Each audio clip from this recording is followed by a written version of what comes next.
Shabbat shalom, y'all. Shabbat shalom. We live. Yes, sir. Worldwide Assembly. Feast on the word of the Most High again. Shabbat shalom, everybody. Shabbat shalom to our worldwide family. So, for our visitors, we'll explain to you that everything that we do and what we believe in, we believe according to the written word. So there is an order with the Lord. So we have an order of prayer. We have an order of a lot of things. But according to his scriptures in 1 Kings chapter 8, 2 Chronicles chapter 6, Daniel 6:10, we are supposed to turn towards his holy temple. So no matter where in the world we are, we turn towards his temple because it's the only place that he placed his name. And 1 Corinthians chapter 11, when we pray and prophesy, women are to cover their heads and men are to uncover their heads. Even though it may look like I have my head covered, it's uncovered up here. And today's lesson we're going to be going is entitled Eschewed by Evil, Be Like Light. So we're going to read some detailed scriptures out of the 66 books of the Bible, and then the 66 books of the Bible tells us of other books to read. So in Joshua and 2 Samuel, it talks about the book of Jasher. And that's where we're going to finish up our class in the book of Jasher with the details of what happened with Lot. And if you have any questions, ask them. If you got something you want to talk about before we get started, we can do that as well. And I'll try my very best. And I'm not alone in this. We got plenty of people here. And we can get your questions answered. If you got anybody, raise your hand and we'll get to you. All right, everybody ready? Yep. We get this opening prayer with the Most High's permission in the name of his only beloved begotten Son, Yahweh Shah HaMashiach, locally known as Jesus the Christ. Long live the King. Long live the King. Reading in the book of Psalms, the 7th chapter. And it reads, Yahweh, my power, in thee do I put my trust. Save me from all them that persecute me, and deliver me, lest he tear my soul like a lion, rending it in pieces, while there is none to deliver. O Yahweh, my Elohim, if I have done this, if there be iniquity in my hand, if I have rewarded evil unto him that was at peace with me, yet I have delivered him that without cause is my enemy. That's right. Let the enemy persecute my soul and take it, yet let him tread down my life upon the earth, and lay mine honor in the dust. Selah. Selah. Selah. Arise, O Yahweh, in thine anger. Lift up thyself because of the rage of mine enemies, and awake for me to the judgment that thou hast commanded. So shall the congregation of the people compass thee about. For their sakes therefore return thou on high. The Most High shall judge the people. Judge me, O Yahweh, according to my righteousness and according to mine integrity that is in me. That's right, that's right. Oh, let the wickedness of the wicked come to an end, but establish the just. For the righteous Elohim trieth the hearts and reins. My defense is of Yah, which saveth the upright in heart. Yah judges the righteous, and Yah is angry with the wicked every day. That's right. If he turn not, he will whet his sword. He hath bent his bow and made it ready. He hath also prepared for him the instruments of death. He ordaineth his arrows against the persecutors. Behold, he travaileth with iniquity, and hath conceived mischief, and brought forth falsehood. He made a pit and digged it, and is fallen into the ditch which he made. His mischief shall return upon his own head, and his violent dealing shall come down upon his own pate.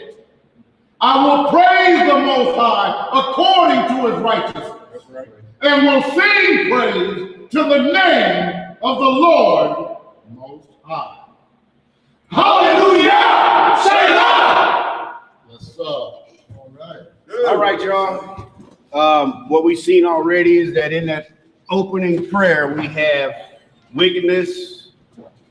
We have our own selves doing wickedness. And we have the Lord meting our judgment.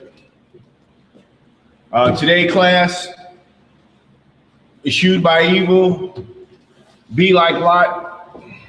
It's been a subject matter that we've been running on to me in the last few months, and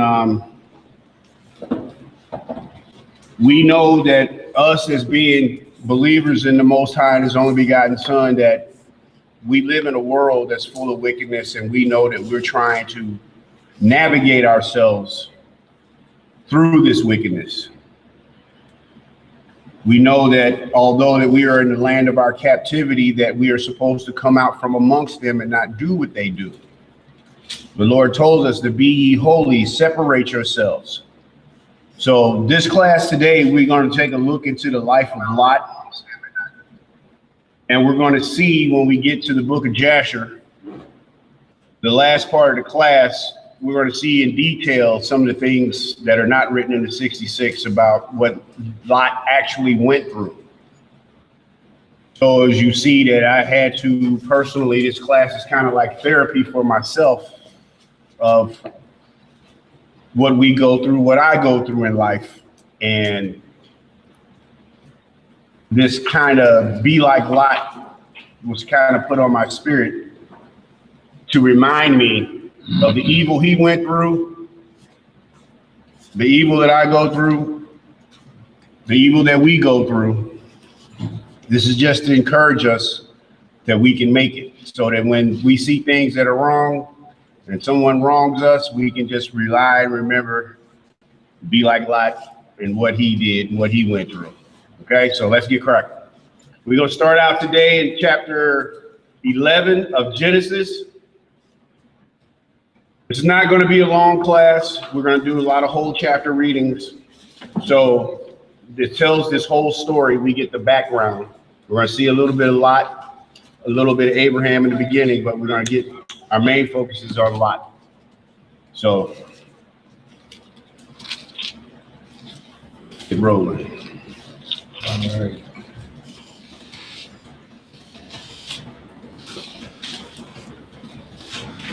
Anybody got any questions so far? Good. Let's go. All right. We'll start our reading in the book of Genesis, chapter 11. I guess at verse 1. No, 27. 27? Or 32.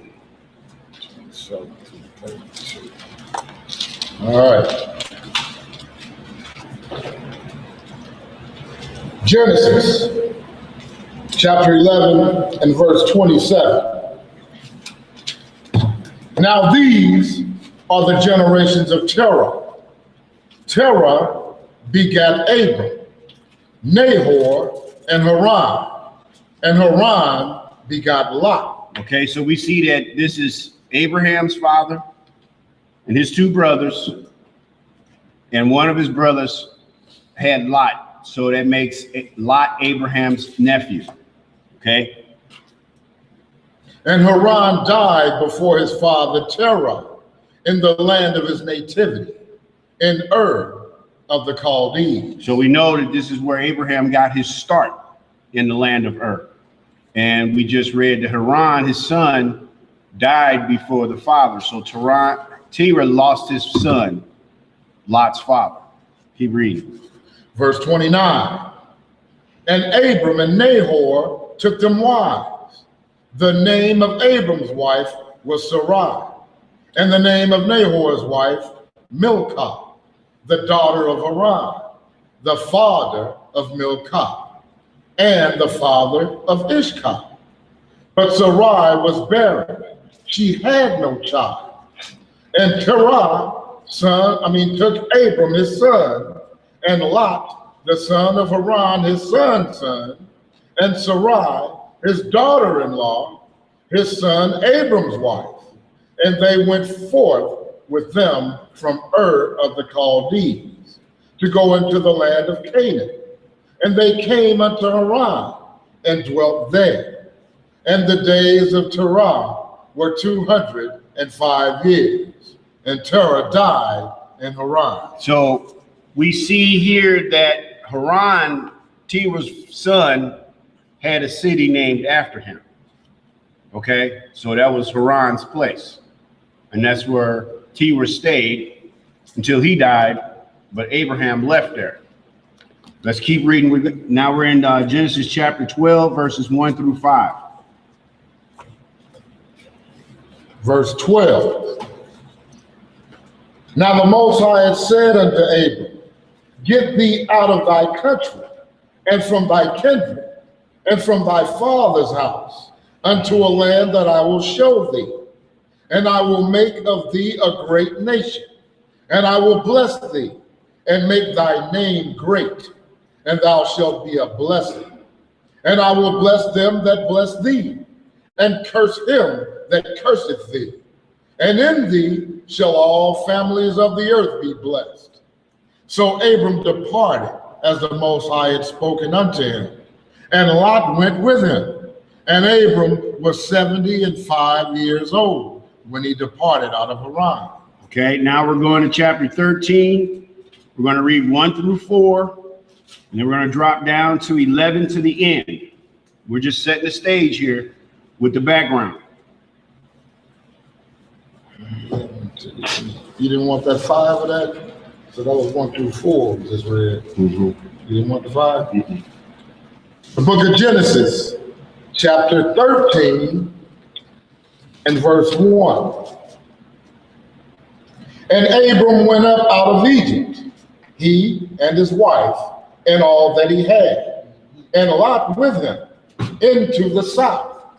And Abram was very rich in cattle, in silver, and in gold. And he went on his journey from the south even to Bethel, unto the place where his tent had been at the beginning, between Bethel and Hai, unto the place of the altar, which he had made there at the first. And there Abram called on the name of the Most High. I'm sorry, y'all. We're going to read all the 13. We break it down in 14. Keep going. Verse 5. And Lot also, which went with Abram, had flocks and herds and tents, and the land was not able to bear them, that they might dwell together. For their substance was great, so that they could not dwell together. And there was a strife between the herdmen of Abram's cattle and the herdmen of Lot's cattle. And the Canaanite and the Perizzite dwelled then in the land. And Abram said unto Lot, let there be no strife, I pray thee, between me and thee, and between my herdmen and thy herdmen, for we be brethren. Is not the whole land before thee? Separate thyself, I pray thee, from me. If thou wilt take the left hand, then I will go to the right. Or if thou depart to the right hand, then I will go to the left. We see right here that Abraham just told Lot that because of our substance and the great wealth that we have, and now there's strife between your cattlemen and my cattlemen, you know, it's just best that we separate ourselves just because we need more room. Now, can y'all imagine that you got so much stuff that you just need more room? Okay, so that's what the Lord told Abraham. This is how I'm gonna bless you, right? So he offered Lot the first choice. You see that? He just said, wherever you go, you take that, I'll take what's left over. Now that's gonna come back. I wanna show y'all something with that, but keep reading. Verse 10. And Lot lifted up his eyes and beheld all the plain of Jordan, that it was well watered everywhere, before the Most High destroyed Sodom and Gomorrah, even as the garden of the Most High. like the sand of Egypt, as thou comest unto Zoar. Then Lot chose him all the plain of Jordan, and Lot journeyed east, and they separated themselves the one from the other. Abram dwelled in the land of Canaan, and Lot dwelled in the cities of the plain, and pitched his tent toward Sodom. But the men of Sodom were wicked and sinners before the Most High exceedingly. And the Most High said unto Abram, after that Lot was separated from him. Okay, y'all, now just remember right here at this point, this is so y'all know this as we read this out. Remember when the Most High asked Solomon, when he made him king, what do you want? And Solomon said, I need wisdom to be able to deal with this people. And because he asked for something so humble, the Lord said, I'm gonna give you that. And he blessed him with all the wealth and everything else he had, because Solomon didn't have greed in his heart. That's like standing before, being able to go to a grocery store and get anything you want for free. And by with the Lord, he could have given Solomon anything that he asked for, but he asked for wisdom to be able to judge and deal with the people. So now we're going to see this, how the Lord had blessed Solomon. You see, Shalom. You'll see how he blessed Abraham. Keep reading. 14 from the top. And the Most High said unto Abram, after that Lot was separated from him, lift up now thine eyes, and look from the place where thou art northward, and southward, and eastward, and westward. For all the land which thou seest, to thee will I give it, and to thy seed forever. So he offered Lot the best of the land.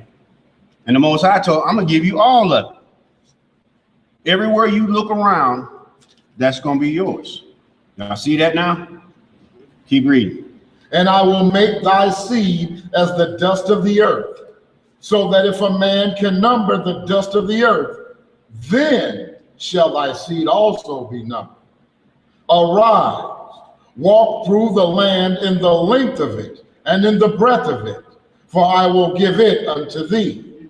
Then Abram removed his tent, and came and dwelt in the plain of Mamre, which is in Hebron, and built there an altar unto the Most High. All right, now this is where we're going to read 14, 1 through 4, and skip down to 11 through the end. Is it up me? Yeah.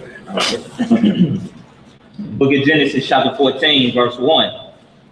It came to pass in the days of Amraphel, king of Shinar, or Rock, king of Elazar, Chedorlaomer, king of Elam, and Tidal, king of nations, that these made war with Barak, king of Sodom, with Bershay, king of Gomorrah, Shinab, king of Admah, and Shemeber, king of Zeboim,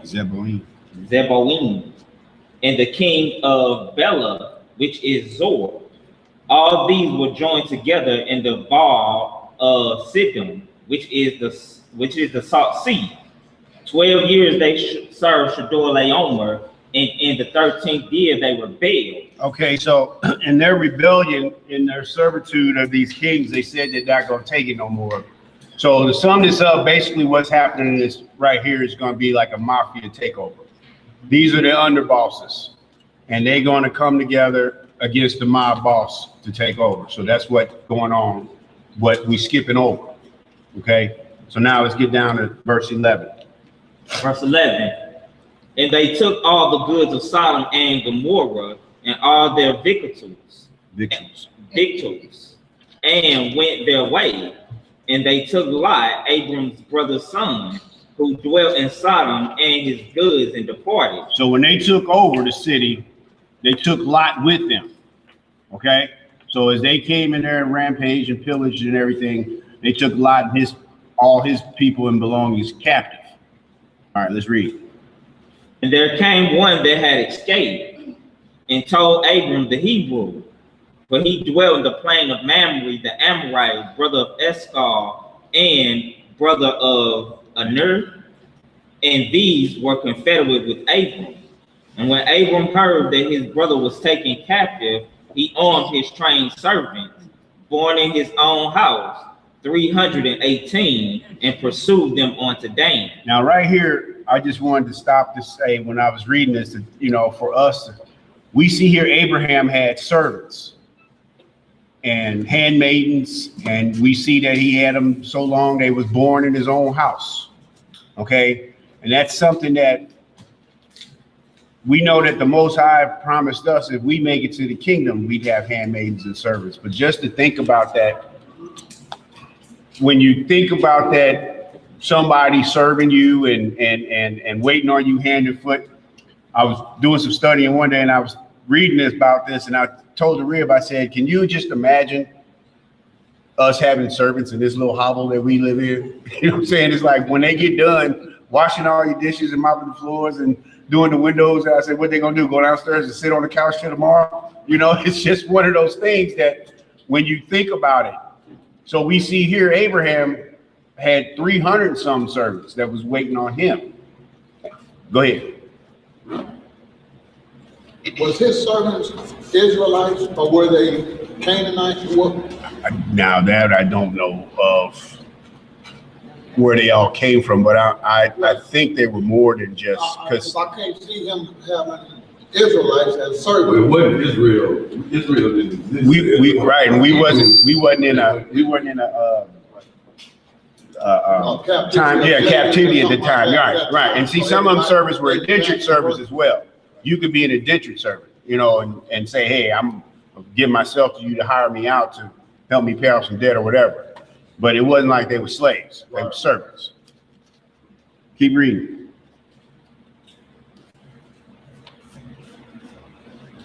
Oh, I'm sorry. What was it? Where you at, Hebrew? We in verse 15. Yeah. And he divided himself against them, and he and his servants by night, and smote them, and pursued them unto Hobah, which is on the left hand of Damascus. And he brought back all the goods, and also brought again his brother Lot, and his goods, and the women also, and the people. So Abraham went out there and got everything back with his boys, with his servants. He went out there and went to battle and chased them, but he still got Lot back and everything that was taken. Keep reading. Verse 17. And the king of Sodom went out to meet him after his return from the slaughter of Chedorlaomer, and after the king that were with him at the Val of Sheba. The valley of Sheba. The valley of Sheba, which is the king's dale. And Melchizedek, king of Salem, brought forth bread and wine, and he was the priest of the Most High God. Mm-hmm. And he blessed him and said, blessed be Abram of the Most High God, possessor of heaven and earth, and blessed be the Most High God, which have delivered thine enemies into thine hand. And he gave him tithes of all. And the king of Sodom said unto Abram, give me the persons, and take the goods to thyself. And Abram said to the king of Sodom, I have lifted up my hand unto the Lord, and the Most High God, the possessor of heaven and earth, that I will not take from a thread even to a shoe lashing, and that I will not take anything that is thine, lest thou shouldest say, I have made Abram rich. Save only that which the young men have eaten, and the portion of the young men which went with me, Aner, Eschewed, and Mamre, let them take their portion. So he was letting them get their wages for what they've been through, but the king couldn't give him nothing. All right, let's go to 15. The chapters 15 through 17 are the life of Abraham. So now we're going to 18. Well, y'all, we ain't gonna be here long at all. 18 all, 19 all. And then we'll be in the book of Jasher. It's going to be a short class. Still on me. Mm-hmm. You said the whole chapter? Yes. All right, Genesis chapter 18, verse 1. And the Lord appeared unto the Lord appeared unto him in the plains of Mamre, and he sat in the tent door in the heat of the day. And he lifted up his eyes and looked, and lo, 3 men stood by him.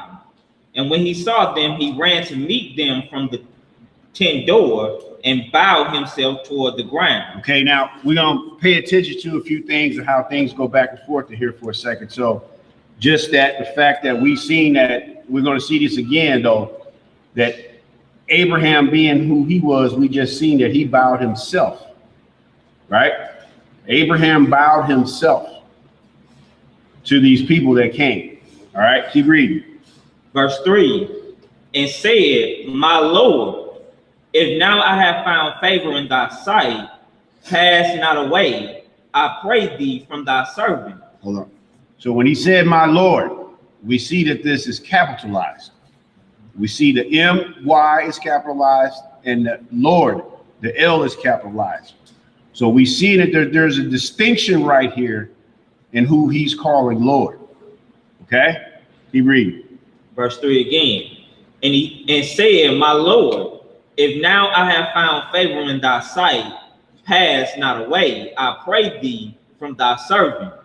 Let a little water, I pray you, be fetched, and wash your feet, and rest yourselves under the tree. And I will fetch a morsel of bread, and comfort ye your hearts. After that ye may pass on. For therefore are ye come to your servant. And they said, so do as thou hast said. So a couple of Sabbaths back, we were talking about how when we traveled through towns back in those days, that you could stop at someone's house and they would put you up for the night. You trusted them, they trusted you, you were traveling. They gave you a place, a lodging. That's why all these motels are there. They're basically for one night stay to keep you on your journey. Okay? So let's keep reading. Verse 6. And Abraham hastened into the tent unto Sarah and said, make ready quickly 3 measures of fine meal, knead it, and make cakes unto the hearth. Mm-hmm. And Abraham ran unto the herd and fetched a calf tender and good, and gave it unto a young man. And he hasted to dress it. Now just think about this. This is not a microwave type of deal. He ain't asked Sarah to throw some burritos in the microwave real quick. The dough that she had to prepare, she had to knead it.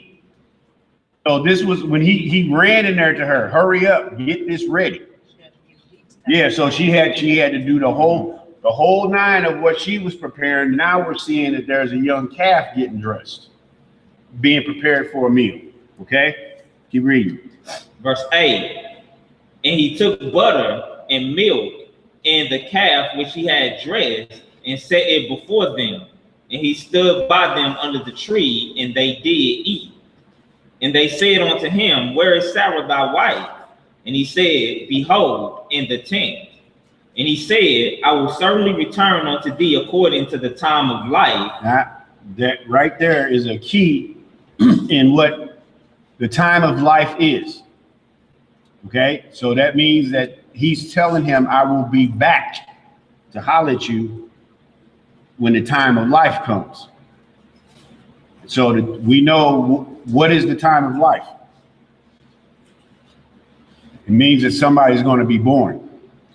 Okay, he said, I'm gonna come back to you when the time. So he was giving him a hint that he really didn't trip off of. Okay, let's read. And lo, Sarah thy wife shall have a son. And Sarah heard it in the tent door, which was behind him. Now Abraham and Sarah were old and well stricken in age, and it ceased to be with Sarah after the manner of women. That means that she was past her childbearing years. So they call it as the manner of women. So she's past the time of manner of women. So she's past her childbearing ages. Keep reading. Verse 12. Therefore Sarah laughed within herself, saying, After I am waxed old, shall I have pleasure, my Lord being old also. And the Lord said unto Abraham, See, wait a second. You see that? She asked that. She's thinking about that in herself. That could this really be true? I'm well stricken in age, and my Lord, meaning her husband, is also.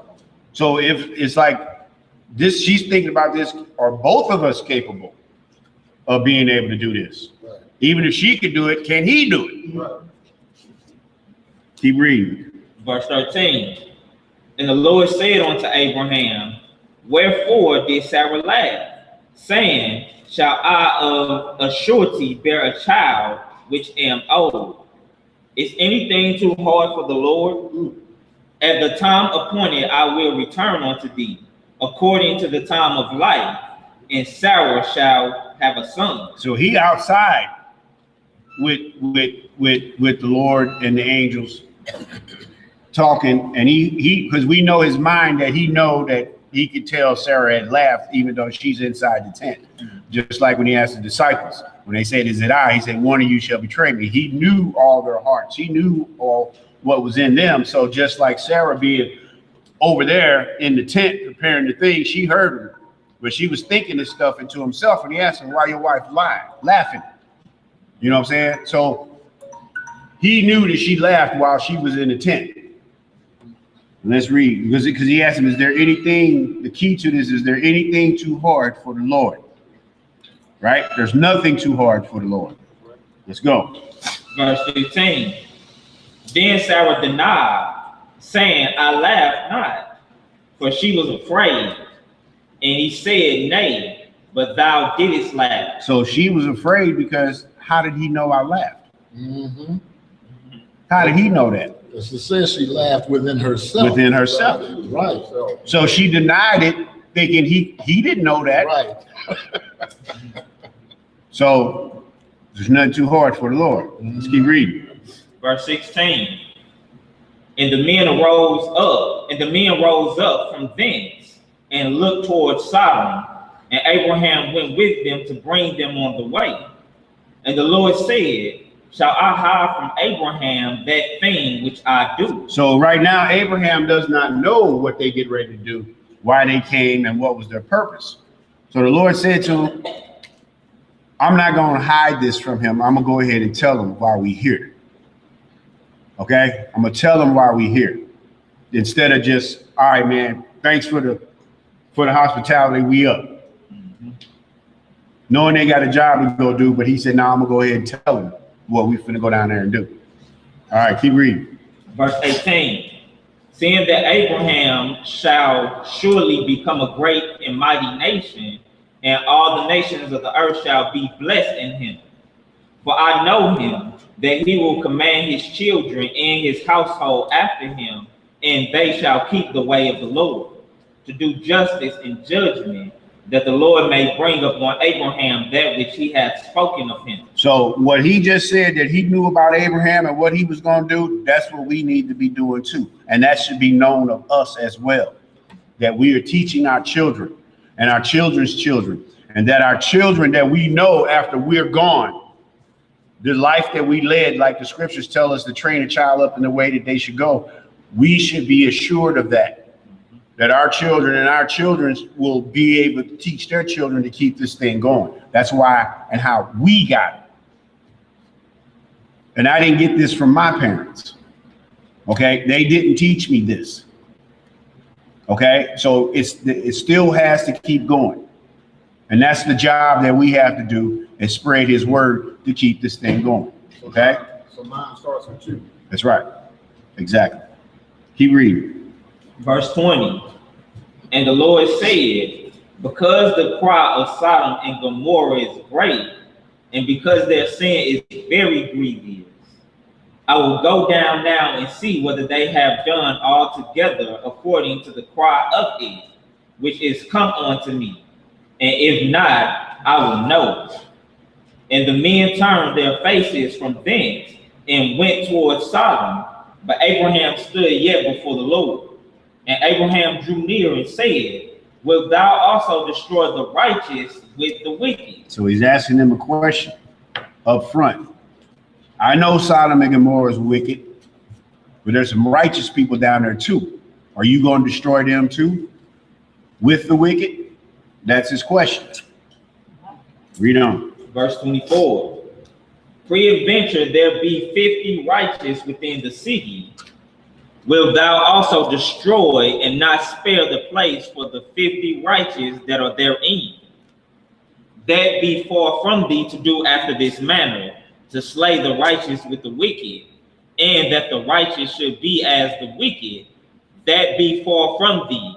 Shall not the judge of all the earth do right? And the Lord said, if I find in Sodom 50 righteous within the city, then I will spare all the place for their sake. So he said, if I find 50 righteous down there, I won't do it. Okay? And we're going to see Abraham's going to keep working them down instead of coming out and saying, hey, man, my nephew down there. You see what I'm saying? But he's scared to ask him this. So let's keep reading and see how it goes. Verse 27.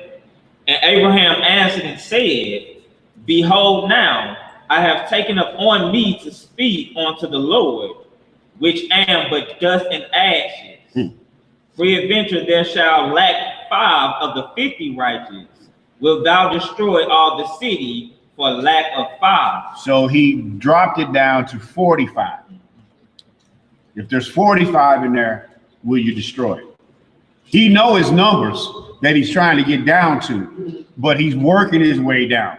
And he's giving some people some credit there that don't deserve credit in the count. Okay? Let's keep reading. And he said, if I find there 40 and 5, I will not destroy it. And he spake unto him yet again, and said, peradventure there shall be 40 found there. And he said, I will not do it for 40's sake. And he said unto him, oh, let not the Lord be angry, and I will speak. Peradventure there shall be 30 found there. And he said, I will not do it if I find 30 there. And he said, behold, now I have taken upon me to speak unto the Lord. Peradventure there shall be 20 found there. And he said, I will not destroy it for 20's sake.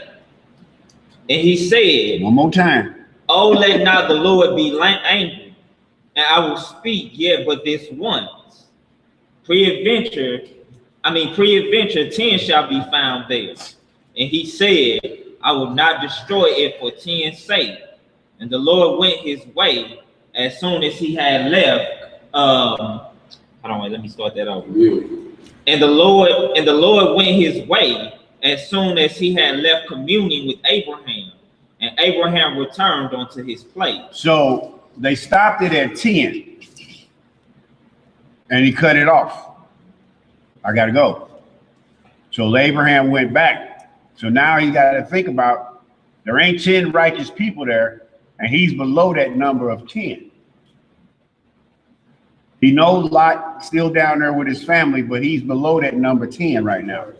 And he didn't get an answer except for that 10. He didn't come back and say, what about 8? What about 4? You see what I'm saying? So they cut it off at 10. He's like, I'm up. All right, let's keep going. Chapter 19, all. Still on me? No, it's on Zach. And I'm telling you, we're going to be through in a minute. Genesis chapter 19, verse 1. And there came 2 angels to Sodom at even, and Lot sat in the gate of Sodom. And Lot, seeing them, rose up to meet them, and he bowed himself with his face toward the ground. Okay, now, we just seen right back here in 18:1, these angels, same 2 angels, Abraham saw. Now, when they went down to Sodom and Gomorrah, Lot was outside by the city gates by himself. So he looked up and seen them. So y'all see that now? How being at the city, somebody's approaching. That's like being down on 55 South outside of St. Louis for all the traffic coming up from Mississippi to St. Louis, that you right there at the beginning of the city. And that's what Lot was when the angels were coming to town. So he looked up and seen them, and he already knowing what type of city it is. Let me get them, because he to be the one to take care of it. Okay, let's keep reading. And he said, behold. Hold up, forgot one. Also, we saw that Abraham bowed himself towards the ground in 18:2. And right here in 2, where we at? 1. And he bowed himself with his face toward the ground. So this is a sign of a greeting, but the fact is they know who. I'm not saying that they know that they were two angels at the time, but the fact is the hospitality and how people treated each other. Like we see in old movies, Chinese people bow to each other when they meet each other instead of waving or shaking hands like we do. It's just the way that they greeted them. But there's also, you see that there's be a difference with people bow. There's times when angels, you will bow to an angel and say, get up, I'm your fellow servant. We only bow to the Lord. I think that's why they didn't get him here, because Yahshua was with them. Right. So, 3. I ain't finished 2. Okay. Good look. Verse 2. And he said, behold now, my Lord, turn in, I pray you, into your servant's house. And you see, he said, my lords, with a small L. And the Messiah ain't with him. Just the angels now. Keep reading. I pray you unto your servant's house, and tarry all night, and wash your feet, and ye shall rise up early, and go on your way. And they said, nay, but we will abide in thy street all night. They came for business. You see that? Lot that already offered them a spot to spend the night. They said, no, we're going to stay in the streets. We're going to let it do what it do. That's right. We're going to stay. They came down there for like, Lot is unaware of who they are right now. But they came down there to handle business. We didn't come down here for a night stay at Super 8, Motel 6. Okay? Read on. And he pressed upon them greatly, and they turned in unto him, and entered into his house. And he made them a feast, and did break unleavened bread, and they did eat. But before they lay down, the men of the city, even the men of Sodom, compassed the house round, both young and old, all the people from every quarter. Now, we know most cities, which I can only speak for this one, that is broken up, north side, east side, west side, south side. And it says here that they came from every quarter. So our city being broke up into 4 quarters, north, south, east, and west, these came from 4 quarters, north, south, east, and west. Now imagine you at your house and you got that type of crowd around it. You by yourself at your house, and you got that type of a crowd of people. There was no internet back in those days that people could post on social media, there's a party at this address, and 1 million people will show up.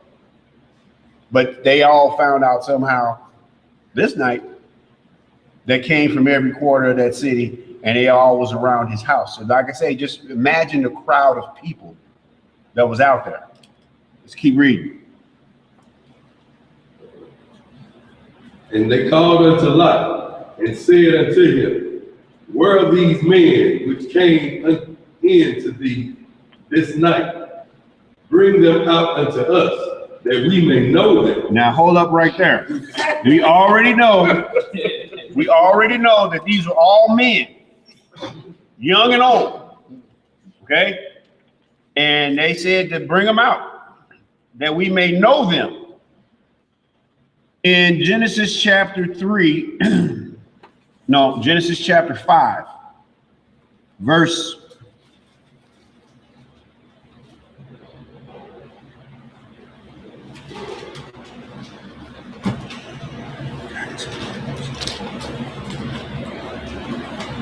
I'm looking for, No. yeah, Where? Chapter 4:1, it said Adam. 4:1. Right, that's what I was looking for. Right on, bro. In Genesis 4:1, it says, and Adam knew Eve, his wife, and she conceived and bare Cain and said, I have gotten a man from the Lord. So we see by Adam knowing Eve, there was a son produced from that.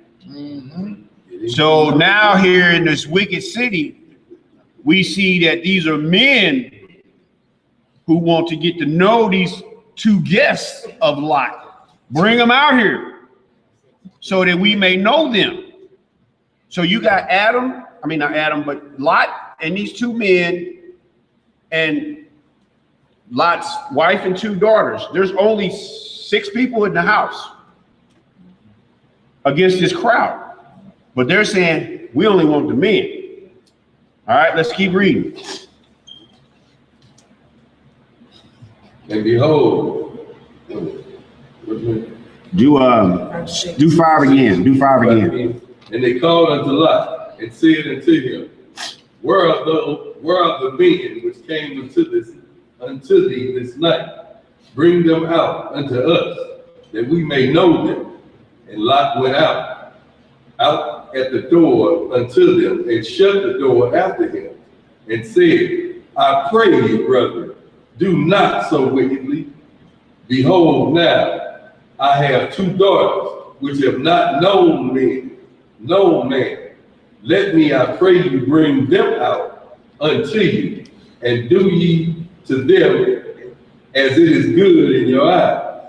Only unto these men do nothing, for therefore came they under the shadow of my roof. Now, Lot has just offered up his 2 virgin daughters to this crowd and say, y'all can do with them what y'all want. Whatever feels good to you, whatever y'all want to do with them, y'all can have them. But don't touch these men. These are guests in my house. So he even willing to sacrifice his own 2 daughters for their safety. But that's not what they want. We don't want them scandals. They don't want women. I don't want to just, can you imagine looking out your window? There's a bunch of them out there. You know what I'm saying? I was looking for that understanding. Right. I just didn't want to go there, but there's a bunch of crowd of queer eye for the straight guys out there. And that's all they want. We don't want them women. Bring the men out here. There was no women in the crowd. I wish I would have been there. You do. No, I'm for the women. I can't tell you that the women left. I was just saying. No, you don't wish you were there. I would have handled them man. Lot would have pushed you. Lot would have pushed you out the door. Here, take him. All right, y'all, let's keep going. Verse 9, and they said, stand back. And they said again, this one fellow came in to sojourn, and he will needs be a judge. Now we will deal worse with thee than with them. And they pressed sore upon the man, even Lot, and came near to break the door. So there was a judge amongst them that they were saying that, look, he's with us and amongst us, but we'll do worse to you than we gonna do to him. Okay, so he's supposed to be a judge in this, and he ain't got no say. All right, let's keep reading. But the men put forth their hand and pulled Lot into the house to them, and shut to the door. So the angels reached out there and grabbed Lot and brought him in for his own safety, because they was finna get rowdy out there, so to speak. Okay, they was finna turn it up. Read on. And they smote the men that were at the door of the house with blindness, both small and great, so that they wearied themselves to find the door. So the angels just put blindness on all of them out there in that crowd. Okay, they just blinded everybody out there that they couldn't even see to find the door. Okay. Let's keep reading. And the men said unto Lot, hast thou heard any besides son-in-law, and thy sons, and thy daughters, and whosoever thou hast in the city, bring them out of this place. For we will destroy this place, because the cry of them is waxing great before the face of the Lord. And the Elohim has sent us to destroy it. So they just told Lot, get your house in order. Everybody that's related to you and all your goods and your possessions, get them together right now. Because now they're telling him, we've come to destroy the city. And y'all gonna be saved. You and your household. Okay? Let's keep reading. Verse 14, and Lot went out and spake unto his sons-in-law, which married his daughters, and said, up, get you out of this place, for the Elohim will destroy this city. But he seemed as one that mocked unto his sons-in-law. So they thought he was crazy. You know what I'm saying? They over at their house, Lot had to go to them. Get up. Get your stuff together right now. The Lord is going to destroy this city. We finna get out. And they laughed at him. Okay? Like they laughed at Noah building that ark. Okay? They were warned properly. It's time. Up. We out. All right, let's keep reading. Verse 15, and when the morning arose, then the angels hastened Lot, saying, arise, take thy wife and thy two daughters, which are here, lest thou be consumed in the iniquity of the city. So now the whole night that went by, and they still ain't nobody showed up. They was warned. He had other daughters and son-in-laws. He told them all. So that whole night went by. Now it's the morning. All right. Read on. Verse 16, and while he lingered, the men laid hold upon his hand, and upon the hand of his wife, and upon the hand of his two daughters, and the Lord being merciful unto them. And they brought him forth, and set him without the city. So when I read this part about them setting them outside the city, knowing the power of the Most High, and that he is ordained unto his angels, I look at this as them raising them up, out, and set them outside the city. Because he said he took them by their hands. And his Lot, his wife, and their daughters, they took them all by their hands. And say they set them outside the city. Okay, they didn't have to call Uber to get out of there. They set them outside the city. Okay, out of harm's way. Let's keep reading. Verse 17, and it came to pass, when they had brought them forth abroad, that he said, escape for thy life, look not behind thee, neither stay thou in all the plain. Escape to the mountain, lest thou be consumed. And Lot said unto them, oh, not so, my Lord. Behold, now thy servant hath found grace in thy sight. Stop right there real quick. Y'all pay attention that Lot was given instructions. And he's asking them in this instruction, they told him what to do. And he's saying right here, but can we just go over there for now? To this little community type of city? Can we just go over there from now? All right, keep reading this. I want y'all to see that. First thing he said was look not behind you. Now behold, thy servant hath found grace in thy sight, and thou hast magnified thy mercy, which thou hast showed unto me in saving my life. And I cannot escape to the mountain, lest some evil take me, and I die. Behold now, this city is near to flee unto, and it is a little. Oh, let me escape thither. It is not a little, and my soul shall live. And he said unto him, see, I have accepted thee concerning this thing also, that I will not overthrow this city for the which thou hast spoken. So they were going to destroy that same city that Lot wanted to go to. And they said, okay, well, since you want to go there, we won't destroy that city. We're going to let you go there because you want to. And because you want to go there, we won't destroy it.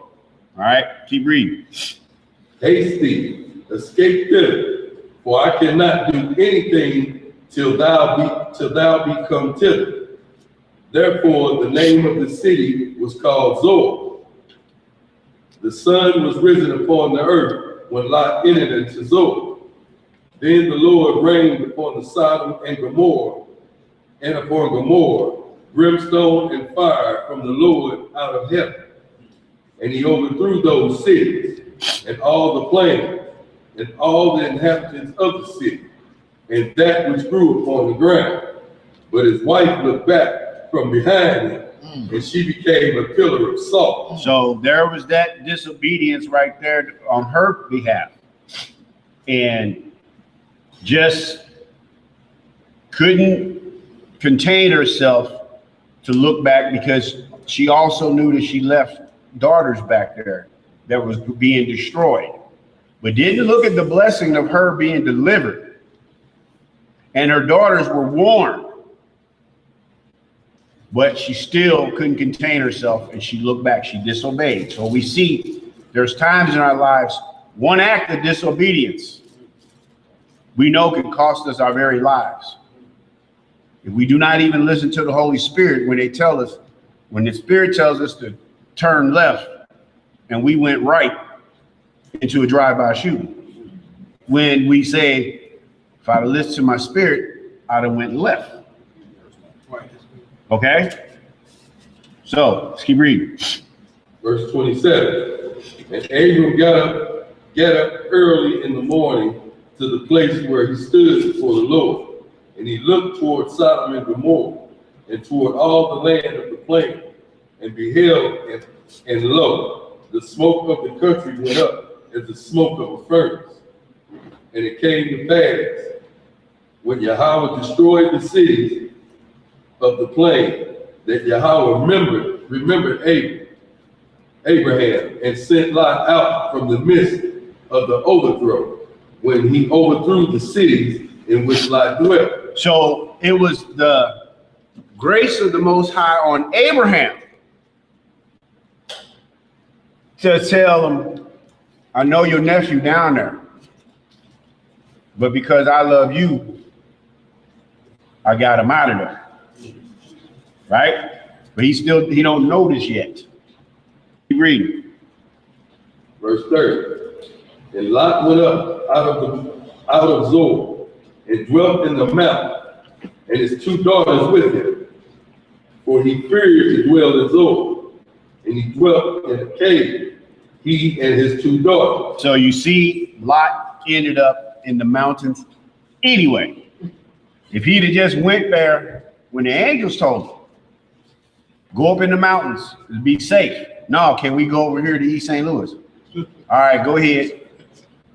But when he got there, he was scared and wasn't safe, or felt safe and secure, and said, I better get up in these mountains. So you see that, how if you just listened to him in the first place, you'd have been in the mountains. So let's read. Verse 31.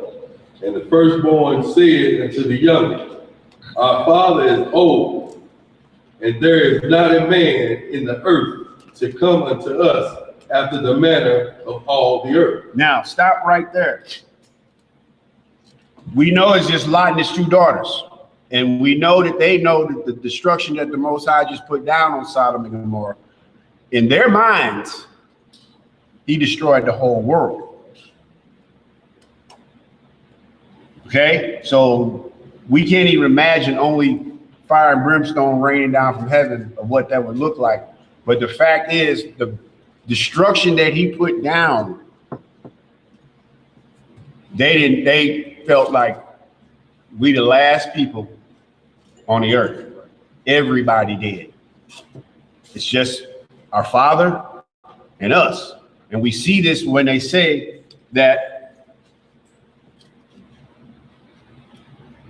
there is not a man in the earth to come in unto us after the manner of all the earth. That's a lot different than all the men outside that door of Lot's house, ain't it? It's a whole lot different. They say this is the manner of the earth. Man and woman. Man know a woman, they have a child. Right? Let's keep reading. Verse 32. Come, let us make our father drink wine, and we will lie with him, that we may preserve seed of our father. So we see here that they got him drunk. That he was so drunk that he did not know what they had done. Right? Now they're thinking that if it was such a righteous thing that they was doing, why didn't you say it to your father? It's just us three. You're going to have children by us to replenish the earth. Right? Keep reading. And they made their father drink wine that night. And the firstborn went in and lay with her father.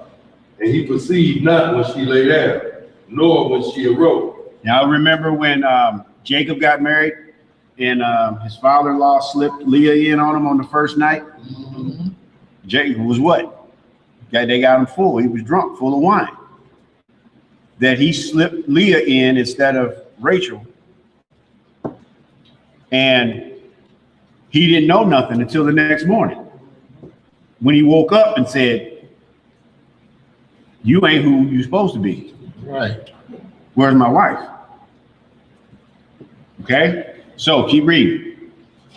Verse 34. And it came to pass on the morrow that the firstborn said unto the younger, behold, I lay yesternight with my father. Let us make him drink wine this night also, and go thou in and lie with him, that we may preserve seed of our father. Now, I don't know how many of y'all know what it's like to have a hangover. Mm-hmm. That you done drank so much one night, all night long, and you just totally out of it the entire next day, call in sick from work. You done just got so full that you alcoholic poisoning almost. Don't remember nothing. Now, for those who have experienced that, imagine doing it all over again that same next night. That they got him so full again. I know sometimes when I have done that, I ain't want to see no alcohol for a while. Let alone starting right back up and getting right back in there. And getting that full again the very next night that the second daughter did. And he didn't know. He had a drinking problem. Drinking problem.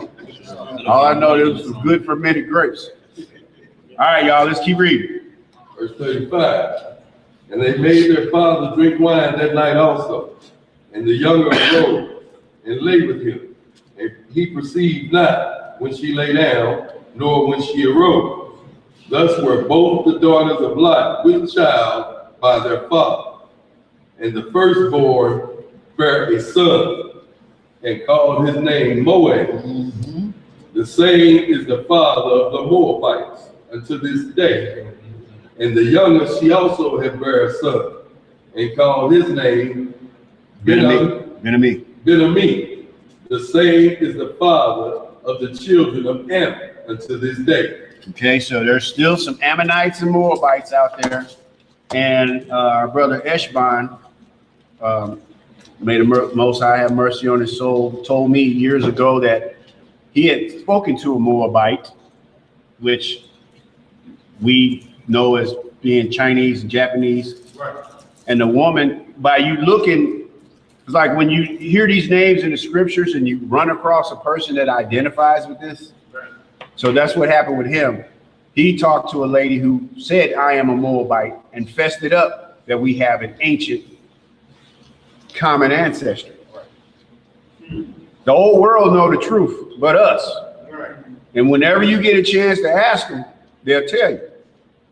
So she fessed it up to him and said, yes, we have a common answer. So she knows where she came from. Whenever you get a chance We just learned it where we come from. What's up, bro? So maybe consider kind of like a branch of Hebrew. You gonna have to do the genealogy thing? No, but yeah, because like there's Hebrew Ishmaelites, Hebrew Edomites, Hebrew Israelites. They still come out of us, so they ain't our family. Okay. Did we finish that? All right. Let's read 1 Corinthians chapter 6, 1 through 11.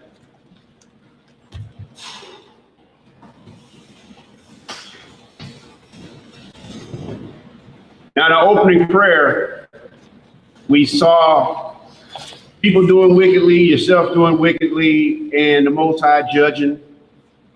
So before we get into the detailed life in the book of Jasher about Lot, of what I really want to get to, I found these yesterday or this morning, that we're going to read this about some judgments and people. 1 Corinthians 6, 1 through 11.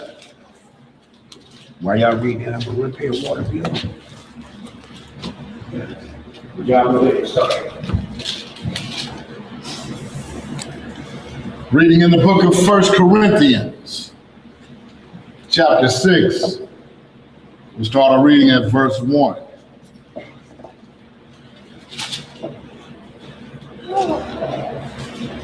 Everybody there?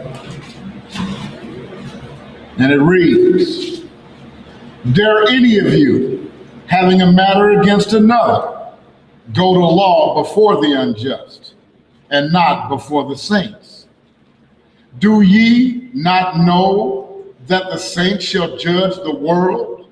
And if the world shall be judged by you, are ye unworthy to judge the smallest matters? Know ye not that we shall judge angels?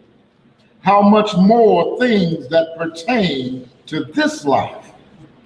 If then ye have judgments of things pertaining to this life, set them to judge who are least esteemed in the church.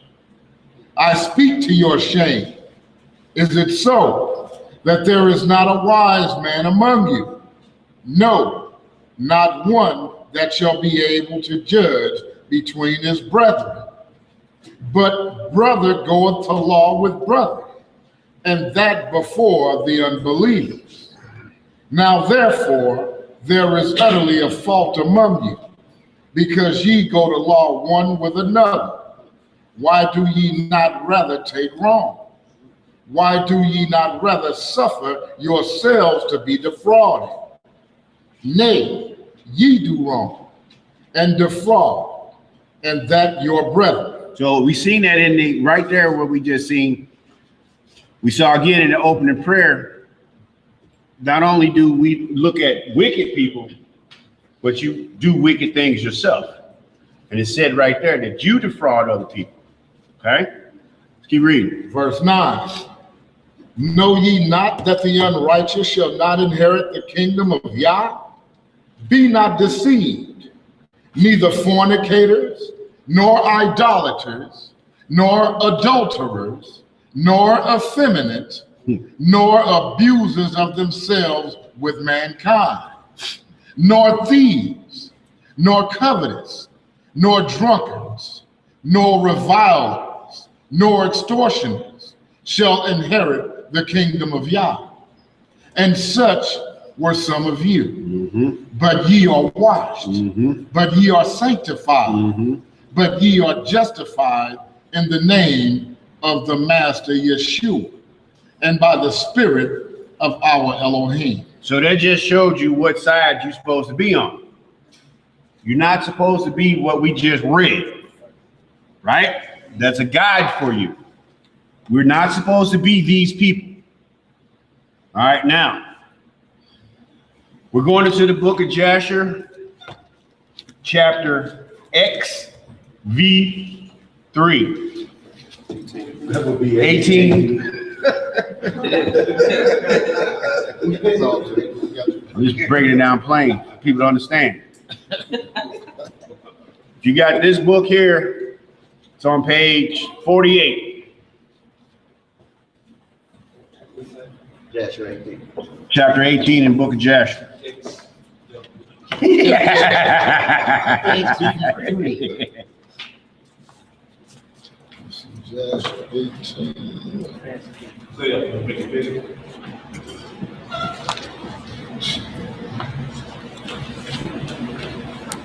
Where you want to start that reading? Well, this is going to be a short class. Verse 1. We're reading 18 through 21, I guess. Is that XIX is 20, is 19 or 21? Yeah, it's 19. 19? So I'm sorry, y'all. We only got 2 chapters to read. Yep, that's going to be a wrap. Yeah, I mean, like we gotta leave. Oh, yeah. Now, let me read 18, man. You read 19. Go ahead. Let me see what's down with you. There ain't them, I don't see that many names in here. You see some real ones say. You look like you should read 18. Yeah, that's what I was like. Oh, if you want to read 18. Yeah, you can go ahead. Get All right, cool. Pronunciation. And that first was Abraham. Now, the first word is and. All right. The book of Jasher, chapter 18, starting at verse 1. And Abraham rose and did all that God had ordered him. And he took the men of his household and those bought with his money, and he circumcised them as the Lord had commanded him. And there was not one left whom he did not circumcise. And Abraham and his son Ishmael were circumcised in the flesh of their foreskin. 13 years old was Ishmael when he was circumcised in the flesh of his foreskin. And in the 3rd day, Abraham went out of his tent and sat at the door to enjoy the heat of the sun, during the pain of his flesh. And the Lord appeared to him in the plain of Mamre, and he sent 3 of his ministering angels to visit him. And he was sitting at the door of the tent, and he lifted his eyes and saw, and lo, 3 men were coming from a distance. And he rose up and ran to meet them, and he bowed down to them and brought them into his house. And he said to them, if now I have found favor in your sight, turn in and eat a morsel of bread. And he pressed them, and they turned in, and he gave them water, and they washed their feet. And he placed them under a tree at the door of the tent. And Abraham ran and took a calf, tender and good, and hastened to kill it, and gave it to his servant Eleazar to dress.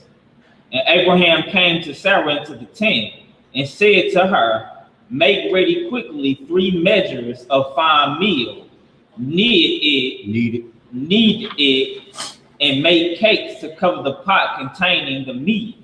And she did so. You know what kneading is? When they make dough, to make bread, they just keep rolling it and rolling it. It's a process of mixing it all together.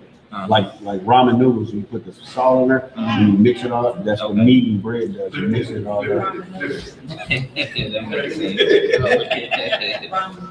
It says, verse 8, and Abraham hastened and brought before them butter and milk, beef and mutton, and gave it before them to eat before the flesh of the calf was sufficiently done. So what Abraham just said before them was some appetizers. So he had beef, and mutton is lamb. So he gave them some beef to eat and some lamb to eat, all this while the calf is getting prepared. So that's where you get appetizers from. Let me ask you a question real quick, since we right here.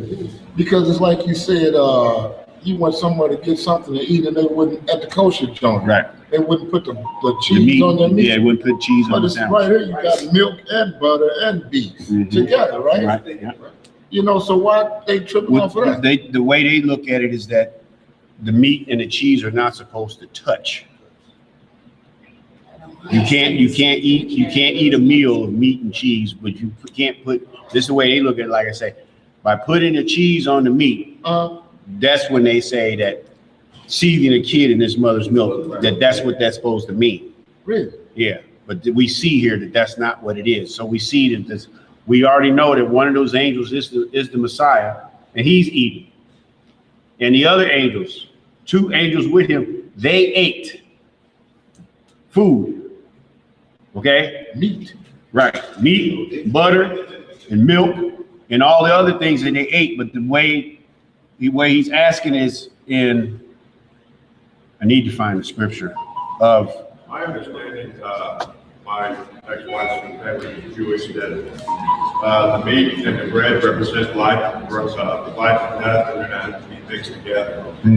That was the reason that I understood from it. Yeah, well, we don't see that written in here of this meat represents this. We know that the blood is the life. Okay, so that's why we don't eat anything undercooked. We have to have it well done because we can't eat anything with the blood in it. So let me keep reading. I'm gonna find that script so we get this witness out here. Verse 9. And when they had done eating, one of them said to him, I will return to thee according to the time of life, and Sarah thy wife will have a son. And the men afterward departed and went their ways to the places to which they were sent. In those days, all of the people of Sodom and Gomorrah and of the whole 5 cities were exceedingly wicked and sinful against the Lord, and they provoked the Lord with their abominations, and they strengthened in aging abominably and scornfully before the Lord. And their wickedness and crimes were in those days great before the Lord. And they had in their land a very extensive valley, about half a day's walk, and in it there were fountains of water and a great deal of herbage surrounding the water. Here we go. Yeah. There you go. Hold on real quick. They went to Jamaica. Right. Right. I was on something else because I was waiting on that one. Read it again. Hold up. 2 witnesses here on about the seething in the kids and mother milk. We got Exodus 23 and 19 and Exodus 34 and 26. I'm gonna read one of them. It says, the first of the first fruits of thy land thou shalt bring unto the house of the Lord thy God. Thou shalt not seethe a kid in his mother's milk. The way we believe this, What was that? Exodus 23 and 19 and 34 and 26. So the way we read this with the understanding that we get is saying that a calf that is still nursing, that still has to have milk that has not been weaned, is too young to eat. So it's saying don't cook that. While he's still in his mother's milk, that he needs that nourishment, then that means he's not developed yet. So when he's weaned from his mother and is now able to eat grass and be on his own and independent, now he's good to eat. But as long as he's still taking milk from his mother for nourishment, he's underdeveloped and not good to eat yet. So that's what, do not see the kid in his mother's milk. Not meaning that you can't cook him in there with the milk. That's not what that's saying. He's just too young right now. Okay? Where we at? Verse 12. Them herbs around that pond or something, I remember. Look at Psalm 54:59. It said for milk, it says sucking. So, okay, there it is right there. Yep. All right, verse 12. And they had in their land a very extensive valley, about half a day's walk. And in it there were fountains of water and a great deal of herbage surrounding the water. And all the people of Sodom and Gomorrah went there 4 times in the year, with their wives and children and all belonging to them.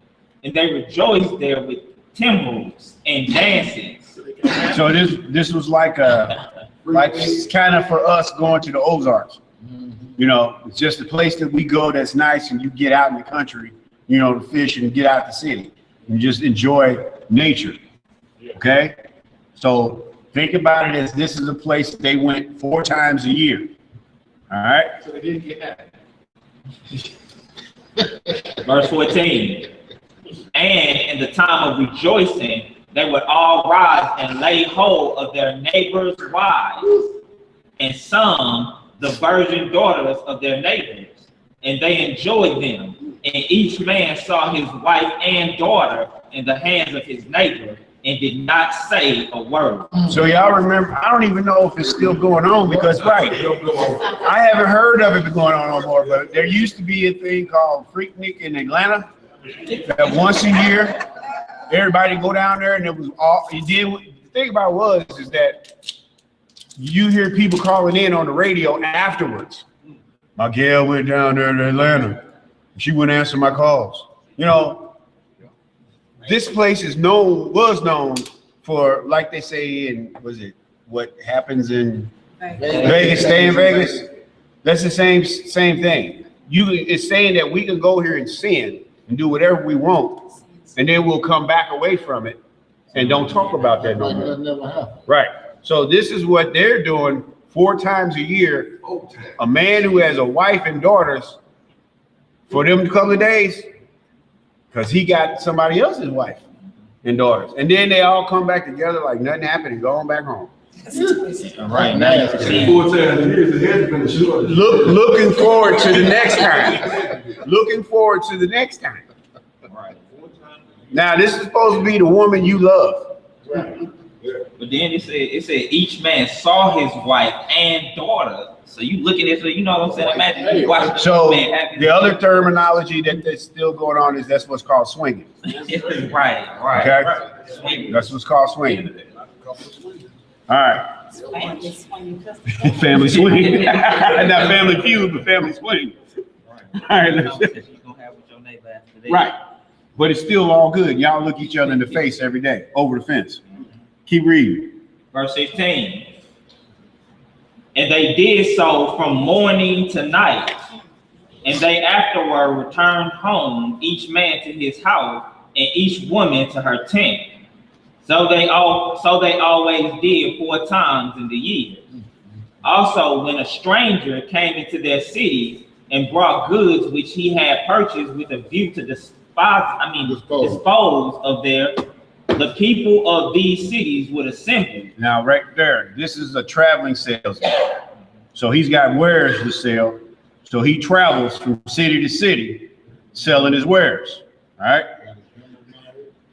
Men, women, and children, young and old, and go to the man and take his goods by force, giving a little to each man until there was an end to all the goods of the owner which he had bought into the land. Now, just y'all keeping in mind that the city where we live, so just picture a bad part of town just for us.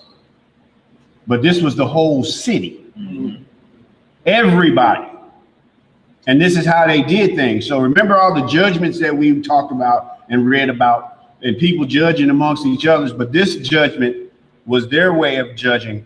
And this was a perverse judgment. And it was all of them. Okay? Keep going. Verse 17. And if the owner of the goods quarreled with them, saying, what is this work which you have done to me? Then they would approach to him one by one, and each would show him the little which he took and taught him, saying, I only took that little which thou didst give me. So how do you steal something and say you gave it to me? Right? But they all had what they took and said, nah, I only took a little bit. Mm-hmm. But all of them was doing it. Keep reading. And when he heard this from them all, he would arise and go from them in sorrow and bitterness of soul. When they would all arise and go after him and drive him out of the city with great noise and tumult. Wow. And there was a man from the country of Elam who was leisurely going on the road, seated on his ass, which carried a fine mantle of diverse colors, and the mantle was bound with the cord upon the ass. Okay, so we'll see this, but to tell y'all right now what it is, it's like an expensive bridle for your horse.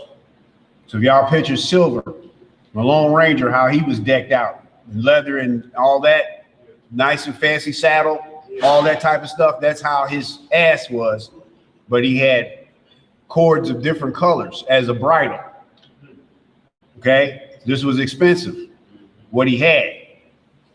Let's read. Verse 19. And the man was on his journey passing through the street of Sodom when the sun set in the evening. And he remained there in order to abide during the night. But no one would let him into his house. Now, we've been seeing now everywhere else, a stranger come to town, somebody put him up for the night. Come on in, I got you. Right? But look where we at. So this is the opposite. Ain't nobody reaching out saying, hey, come on in, I got you for the night. Ain't nobody doing that. Keep reading. And at that time, there was in Sodom a wicked and mischievous man, one skillful to do evil, and his name was Hedad. Okay, so he's extra. Yeah, brother. Extra evil. Right. He was known for his skillfulness in evil. And this was something he practiced. Something he practiced. All He's gonna tear him up. right, let's go. Let's read. Verse 20. And he lifted up his eyes and saw the traveler in the street of the city. And he came to him and said, whence comest thou, and whither doest thou go? So, y'all ever been somewhere where somebody's watching you and you don't know? Yeah. Like they say in songs, you know, don't come to my neighborhood, this, that, this, and that, and this, and that. If you don't know nobody here, this, and that, and this, and that. That's what happened. He peeped old boy and knew he wasn't from there. Mm-hmm. Okay, so it's like I got me a mark. I see he stand out. He ain't from here. Came up in there and that tricked out donkey. Yep.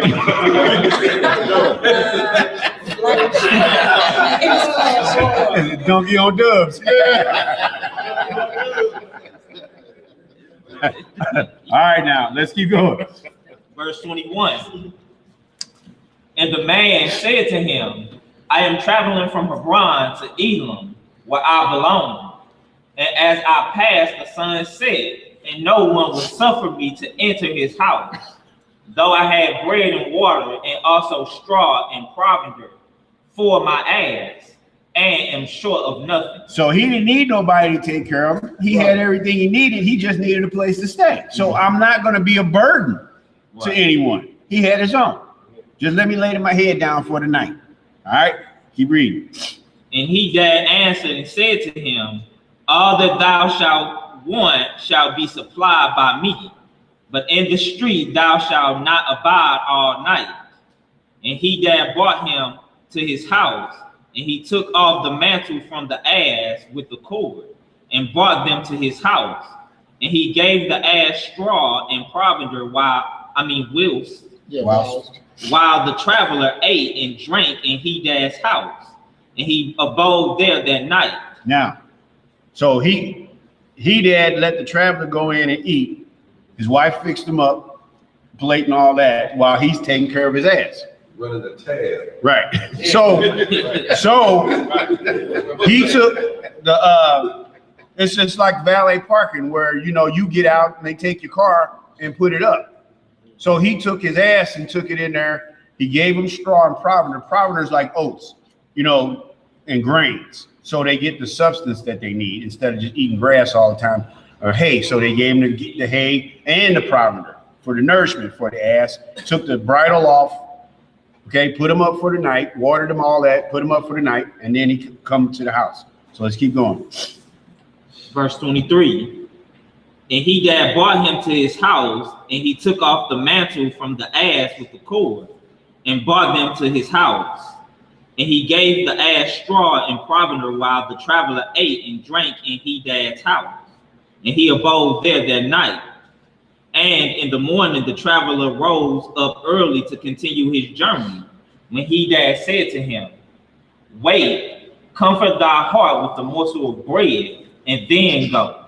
And the man did so, and he remained with him, and they both ate and drank together during the day. When the man rose up to go. Now, see, he's supposed to be leaving, but he's keeping him there. And the man's not realizing it yet. So he's like, here, man, before you go have some breakfast. Sit down for a minute. You got a long journey. So he's duping him up the whole time. So that's where the wine come in. Tarried a little too long at it. Okay? Because he's souping him up the whole time and he don't know it. All right, keep going. Verse 25. And he that said to him, behold, now the day is declining. So it's too late for you to go somewhere now. Right? Because as soon as you leave, it's going to be dark. You're going to be coming back here. So just stay. I got to tell you, brother. Right. Keep reading. Thou hast better remain all night, that thy heart may be comforted. And he pressed him so that he tarried there all night. And on the second day he arose up early to go away. When he that pressed him, saying, comfort thy heart with a morsel of bread, and then go. And he remained and ate with him also the second day. And then the man, rose up to continue his journey. So he duped him again on another day. Okay, sometimes you go and stay at a hotel and something happens, say a bad weather event. And the hotel say, we'll let you stay here another night for half off, or it's free because it's a catastrophe, just stay here. Right? But there's a difference. Okay? Keep reading. Verse 26. And he that said to him, behold, now the day is declining. Remain with me to comfort thy heart, and in the morning rise up early and go thy way. You know what, man? You all right. they said Sodom and Gomorrah was bad. Yep. Verse 27. And the man would not remain, but rose and saddled his ass. And while he was saddling his ass, the wife of Hedad said to her husband, behold, this man has remained with us for 2 days, eating and drinking, and he has given us nothing. And now shall he go away from us without giving anything? And Hedad said to her, be silent. Look, woman, you gonna quell the deal. He already know what he doing. You blabbing.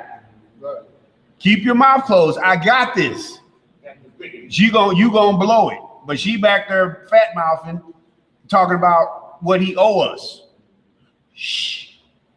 I got that. Okay? Keep reading, see what happens. Verse 28. And the man saddled his ass to go, and he asked Hedad to give him the cord and mantle to tie it upon the ass. So now you're ready to go, but you still got my bridle that I need. But it's time for me to go. But you got this, I need this. Keep reading. Verse 29. And Hedad said to him, what sayest thou? Huh?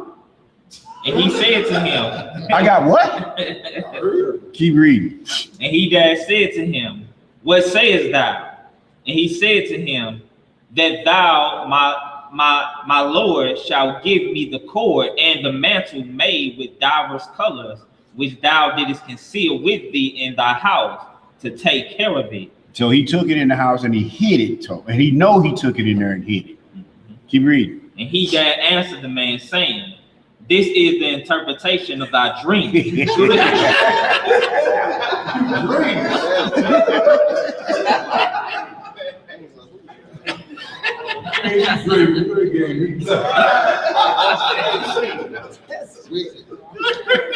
Verse 30 again. And Hedad answered the man, saying, this is the interpretation of thy dream.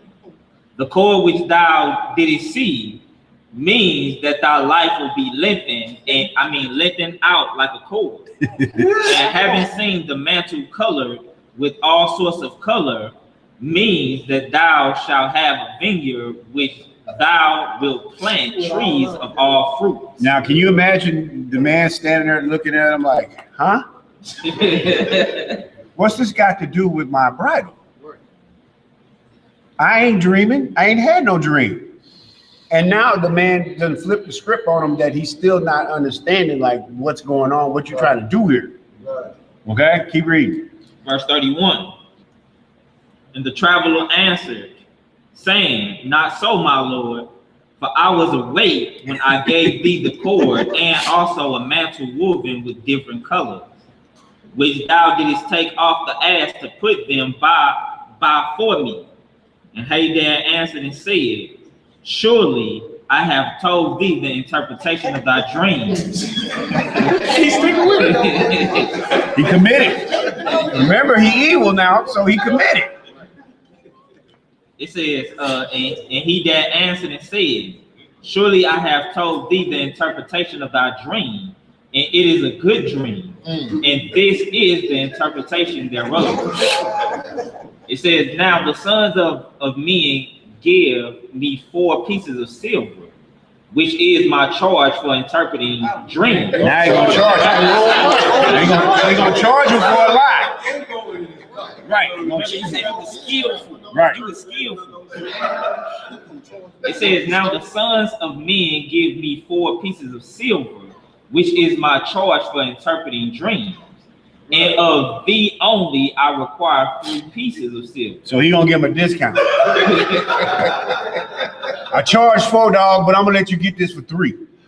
But he still hadn't done nothing. You see how he's working them? That he gonna end up emptying his pockets out if he just keep listening to him like that. Because he's skillful at this. That's how people you run into at the car wash end up selling you some cologne. Because they persisted with their sales pitch, and you end up spending $10 on some knockoff cologne just to get rid of it. $10. Yeah, I still got some from Mississippi at the car wash.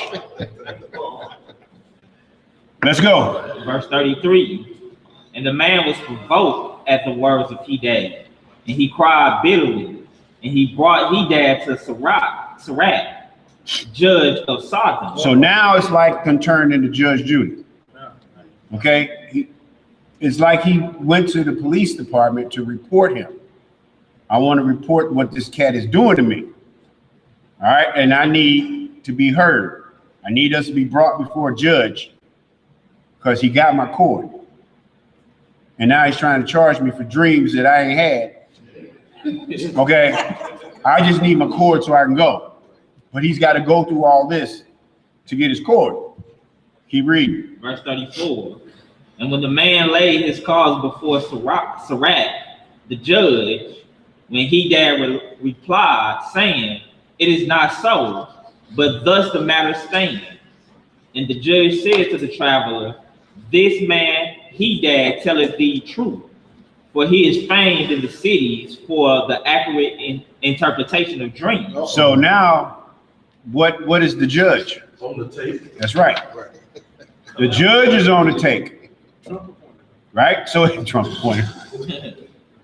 So, but with the judge being on the take, it didn't matter what his case was. I'm automatically rolling with Hadad. Right. You a stranger here. We already got it worked out. He gonna give me some on the back end. And you think about why Hadad was so willing to go. Right. You ain't saying nothing but a word. The judge, let's go. Right. Keep going. Verse 35. And the man cried at the word of the judge and said, Not so, my lord, for it was in the day that I gave him the cord and mantle which was upon the ass, in order to put them by in his house.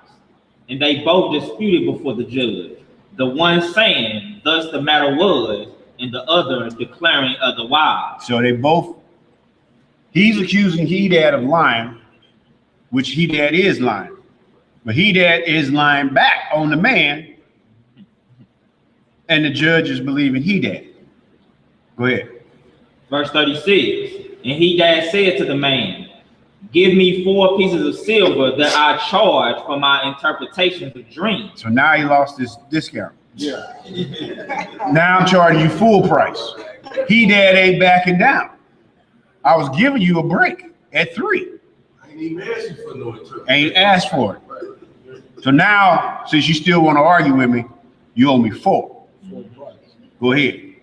I will not make any allowance, and give me the expense of the 4 meals that thou didst eat in my house. He say, I ain't charging you for that. Keep reading. Verse 37. And the man said to Hedad, truly I will pay thee for what I ate in thy house. Only give me the cord and mantle which thou didst conceal in thy house. And Hedad replied before the judge and said to the man, did I not tell thee the interpretation of thy dream? The cord means that thy days shall be prolonged like a cord, and the mantle which thou wilt have a vineyard in which thou wilt plant all kinds of fruit trees. This is the proper interpretation of thy dream. Now give me the 4 pieces of silver that I require as compensation, for I will not make thee no allowance. So he's standing on his. I'll pay you for what I ate. I'll pay you for everything I used. Your soap, your toilet paper, I'll pay for all of that. Everything I used in your house, I will pay you for. Give me my cord. Okay, keep going. Verse 40. And the man cried at the words of Hedad, and they both quarreled before the judge. And the judge gave orders to his servants, who drove them rashly from the house. And they went away quarreling from the judge. When the people of Sodom heard them, and they gathered about them, and they exclaimed against the stranger, and they drove him rashly from the city. So they was arguing so much, the judge kicked them out. And now they're on their way back, they still arguing, but all his boys came and they kicked old boy out the city. Okay, read on. Verse 42. And the man continued his journey upon his ass with bitterness of soul, lamenting and weeping. And while he was going along, he wept at what had happened to him in the corrupt city of Sodom. So you see, so right, he got straight jacked for his cord. That was just like going out to a club and coming back and your car sitting up on bricks. They got you for your 30 votes. They got him. That's all it was, and it hurt him, you know. And you see how he cried on his way out the city because they got him for it. All right, this is the last chapter, y'all, and this is the end of the class, but it's gonna get into it. Let's hit it. All right, verse 19. Chapter 19. You right. XIX. Chapter 19. All right. Y'all tripping. The book of Jasher, chapter 19 and verse 1. I got to wipe my eyes. Y'all got me up there. Oh my goodness. Chapter 19 and verse 1. And the cities of Sodom had 4 judges to 4 cities, and these were their names: Sirach in the city of Sodom, Sharkad in Gomorrah, Zabnik in Admah, and Menon in Zeboim. And Eleazar, Abraham's servant, applied to them different times. Names. Oh, I'm tripping. And Eleazar, Abraham's servant, applied to them different names. And he converted Sirach to Shakra, and Sharkad to Shakrura, Zebnak to Kezubim, and Menon to Matzlodin. So Abraham's servant, his steward Eleazar, know these cats, and he called them by something else. He gave them their names that he calls them by, just like we call Fat Albert Sharpton. Y'all know what I'm talking about. The Sinister Louis Farrakhan. You know, we give people names that we don't like. Right. And that's what Eleazar did. Because he know they all janky. And he's good. Right. Let's keep reading. Verse 3. And by desire of their 4 judges, the people of Sodom and Gomorrah had beds erected in the streets of the cities. And if a man came to these places, they laid hold of him and brought him to one of their beds. and by force made him to lie in them. And as he lay down, 3 men would stand at his head and 3 at his feet, and measure him by the length of the bed. And if the man was less than the bed, these 6 men would stretch him at each end.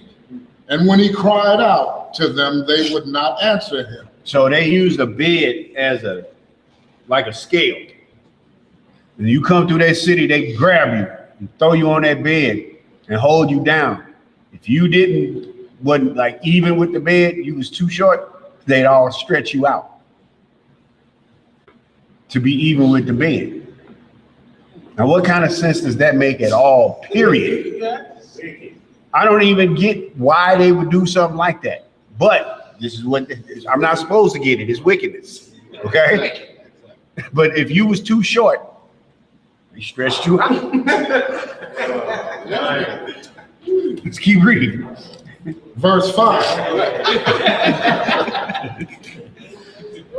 Verse 5. Come on. And if he was longer than the bed, they would draw together the 2 sides of the bed at each end until the man had reached the gates of death. So they would wrap the bed up like a hot dog bun if he was too long and just smash him till he died. Still, what sense does that make? But it's probably like a gang, you know what I'm saying? They got after everybody that came through. So they was probably a gang in their own little territory, and that's what they did. That's the only thing I could think of, but it still don't make no sense. Read on. Verse 6. And if he continued to cry out to them, they would answer him, saying, thus shall it be done to a man that cometh into our land. And when men heard all these things that the people of the city of Sodom did, they refrained from coming there. So that's just like we know there's places in the city or any other city that you go there, don't go over that part of town. So that people were knowing what they was doing in Sodom and Gomorrah and was warning other people, don't go there. Because they'll catch you tripping. And they'll put you in their bed. Okay, so everybody was warned. Let's read. Verse 8. And when a poor man came to their land, they would give him silver and gold, and cause a proclamation in the whole city not to give him a morsel of bread to eat. And if the stranger should remain there some days and die from hunger, not having been able to obtain a morsel of bread, then at his death, all the people of the city would come and take their silver and gold which they had given to him. And those that could recognize the silver or gold which they had given him took it back. And at his death, they also stripped him of his garments, and they would fight about them. And he that prevailed over his neighbor took them. Now, Wow. these people would, yeah, not only bury them naked, but he would come to the city and they would give him money to buy stuff with. But nobody would sell him nothing. So what good is money and you can't buy nothing and you end up starving to death? And then when you starve to death, they took their money back and your clothes. And they say that when they fought over them, the winter took off. So this reminds me when last Purim, when we did a little homeless people thing, where we put care packages together and we took them down to the homeless. This is what this reminded me of. There was no organization. There was no line formed down there. Was it, Mama D? It was get what you can get. So we had to end up having people act like patrol officers to keep the people back. Because they would have just swarmed us and we took our clothes off. So, but that's what that was, you know, it was dog eat dog. Dog eat dog. Everybody against everybody, period. Now, keep going. Verse 10. They would, after that, carry him and bury him under some of the shrubs in the desert. So they did all the days to anyone that came to them and died in their land. So they had a spot where they just put all the people at that they killed, like a pauper's grave. But it was like, well, it wasn't a grave because it was legal to them. You know what I'm saying? They didn't have to worry about hiding bodies. Let's go. Verse 11. And in the course of time, Sarah sent Eleazar to Sodom to see Lot and inquire after his welfare. So Eleazar, being Abraham's steward of his house, he ran his house for him. Sarah would send Eleazar to Sodom and Gomorrah every now and then to check on Lot, see how he doing. You know, there ain't no telephones, nothing like that. Just going down there, check on him, see how he doing, come on back and tell me how he doing. And he would do that from time to time, okay? But Eleazar wasn't no punk. Let's go. Verse 12. And Eleazar went to Sodom, and he met a man of Sodom fighting with a stranger. And the man of Sodom stripped the poor man of all his clothes and went away. And this poor man cried to Eleazar and supplicated his favor on account of what the man of Sodom had done to him. And he said to him, why dost thou act thus to the poor man who came to thy land? And the man of Sodom answered Eleazar, saying, is this man thy brother? Or have the people of Sodom made thee a judge this day, that thou speakest about this man? So Eleazar talking to the cat who took the poor man's clothes. You know, he ain't scared. Where he at? Think about it, where he at, and he ain't scared. And the dude, oh, you, so now you a judge? And so they done made you a judge? This is how he's replying back to him. Like, who are you to question me about taking this man's stuff? Who is you? Okay, keep reading. And Eleazar strove with the man of Sodom on account of the poor man. So he stuck up for the poor man. And when Eleazar approached to recover the poor man's clothes from the man of Sodom, he hastened and with a stone smote Eleazar in the forehead. So he picked up a rock. Eleazar you gonna get these clothes up. So he gonna take the clothes from the man. The man picked up a rock and hit him in the forehead with it. Right? He had no pistol. He picked up a rock. Read on. And the blood flowed copiously from Eleazar's forehead. And when the man saw the blood, he caught hold of Eleazar, saying, give me my hire for having rid thee of this bad blood that was in thy forehead. For such is the custom and the law of our land. So now, not only did I hit you in the forehead with a rock and you bleeding, now you owe me for me making you be able to relieve that bad blood in your forehead. That's my job. I'm a head. As according to the law of our land. So now he want to try to charge Eleazar for the blood, for bleeding out from his wound. I done relieved you of that bad blood that was in your forehead. You owe me for that. I'm glad you said well. I said you're right. So y'all see these judgments and how they make them up as they go along? All right. What makes the blood bad? It ain't bad. Right. Glad you got this out. Verse 18. Now y'all keep in mind these people that we're reading about, and as opposed to the people that we have to deal with. Right. Okay, so this is a warning of just being on your P's and Q's about having to deal with people in the street. We seeing everybody here is wicked. Right. And we know there's wickedness out here in this world. And we have to be on our P's and Q's about this. Okay? Keep reading. And Eleazar said to him, thou hast wounded me, and requires me to pay thee for hire? And Eleazar would not hearken to the words of the man of Sodom. You talking like a madman. You think I'm gonna pay you for hitting me with a rock? Keep reading. Sodom and Gomorrah. That's where they do that at. And the man laid hold of Eleazar and brought him to Shachra, the judge of Sodom, for judgment.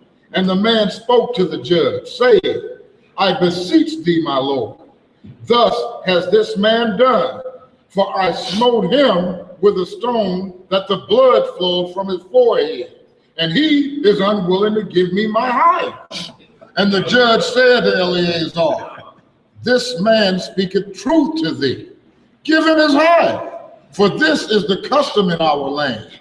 And Eleazar heard the words of the judge, and he lifted up a stone and smote the judge. And the stone struck on his forehead, and the blood flowed copiously from the forehead of the judge. And Eleazar said, if this then is the custom in your land, give thou unto this man what I should have given him. For this has been thy decision, and thou didst decree it. Y'all see that? Y'all see that? Y'all see? I told y'all, Eliezer wasn't no punk. He pulled out that stone, hit him. You pay. I'm not going to charge you for the blood coming out your forehead, but what he charging me, now you pay him. Now we even Steven. See, with judgments like this, everybody in the city know the judgment, so they can do anything. And they'll bring somebody up on charges, and they know what the ruling is going to be. Automatically, no matter what foolishness you can come up with that you trying to get over on somebody, you know, it's just like if something like this today. Here, take my car and go put some gas in it. Well, because I put gas in it, now it's my car. Go ahead, Mama. Good example. The caravan that's coming over, and the man said that if they throw rocks, we're going to fire at them. Right. So I think that's basically. Yep. What she was saying is about what's going on today when the president said that if these caravan of people that are coming up here, if they throw rocks at you, treat those rocks as if they're guns. Yep. So he had to stop it there, which means he's saying they throw a rock at you, fire back on them. That's what he means by that.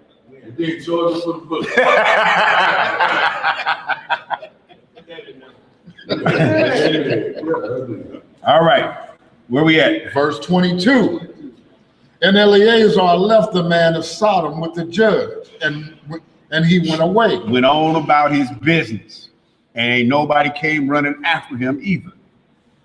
Keep reading. And when the kings of Elam had made war with the kings of Sodom, the kings of Elam captured all the property of Sodom, and they took Lot captive with his property. And when it was told to Abraham, he went and made war with the kings of Elam, and he recovered from their hands all the property of Lot, as well as the property of Sodom. So y'all seeing the familiar parts of this, what we're reading out of this book comes back on what we read out of this book to know that they're lined up. Second witnesses. This is the book report of the headings. This is a summary.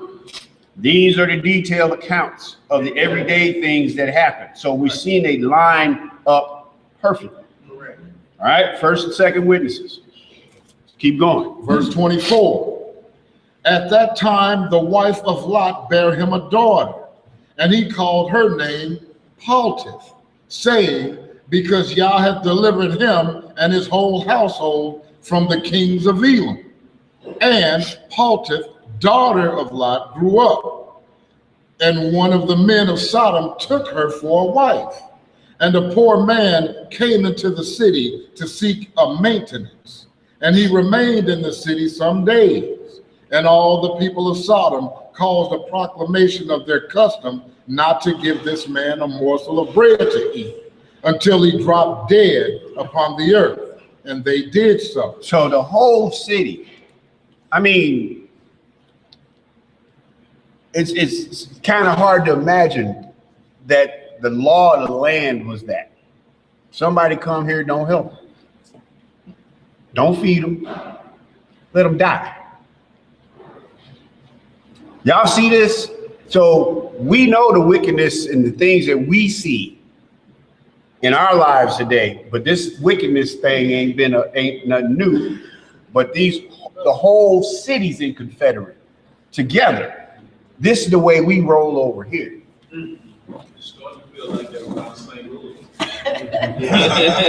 Hey, for real. That's the point of this class. be like light.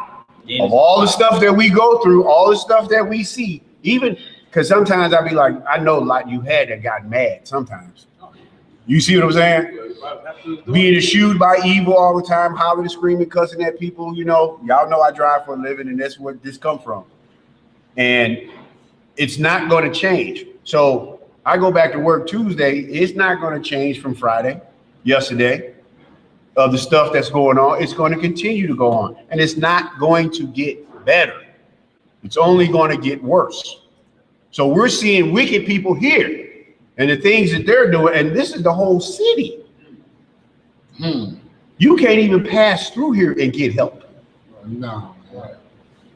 This whole city is set up corrupt. That's just like I said, all of East St. Louis is corrupt as a place of, we can look over there, but we know all that's corruption. Don't go over there. They're going to get you over there. Okay? Keep going. Well, see, that's funny. I mean, we get this, but I talk to people all the time, and I tell them, you know, we live in a city. St. Louis is really bad, man, because I go online and I look to see the 10 most dangerous cities in the world. And we're always in the top 10. I think we were number 8 the other day. You've been number 1 before. Right, but that's my point. But then I look up the top 10 most dangerous cities in the United States, and we're always up like around number 4. But it's so dangerous out there. That's why we have to be strapped everywhere we go, and it's a shame that we have to live like this. But because they have legalized carrying a gun in St. Louis, you got to treat everybody like they strapped. Because they don't fight anymore. They up on you and they kill you, but you get less time for killing somebody than you get for an assault. Yep. So y'all keep that in mind when y'all moving around these streets of Sodom and Gomorrah, because I call this St. Ghanistan. That's what this is. It's terrible out there, but we've become desensitized to it because we live here.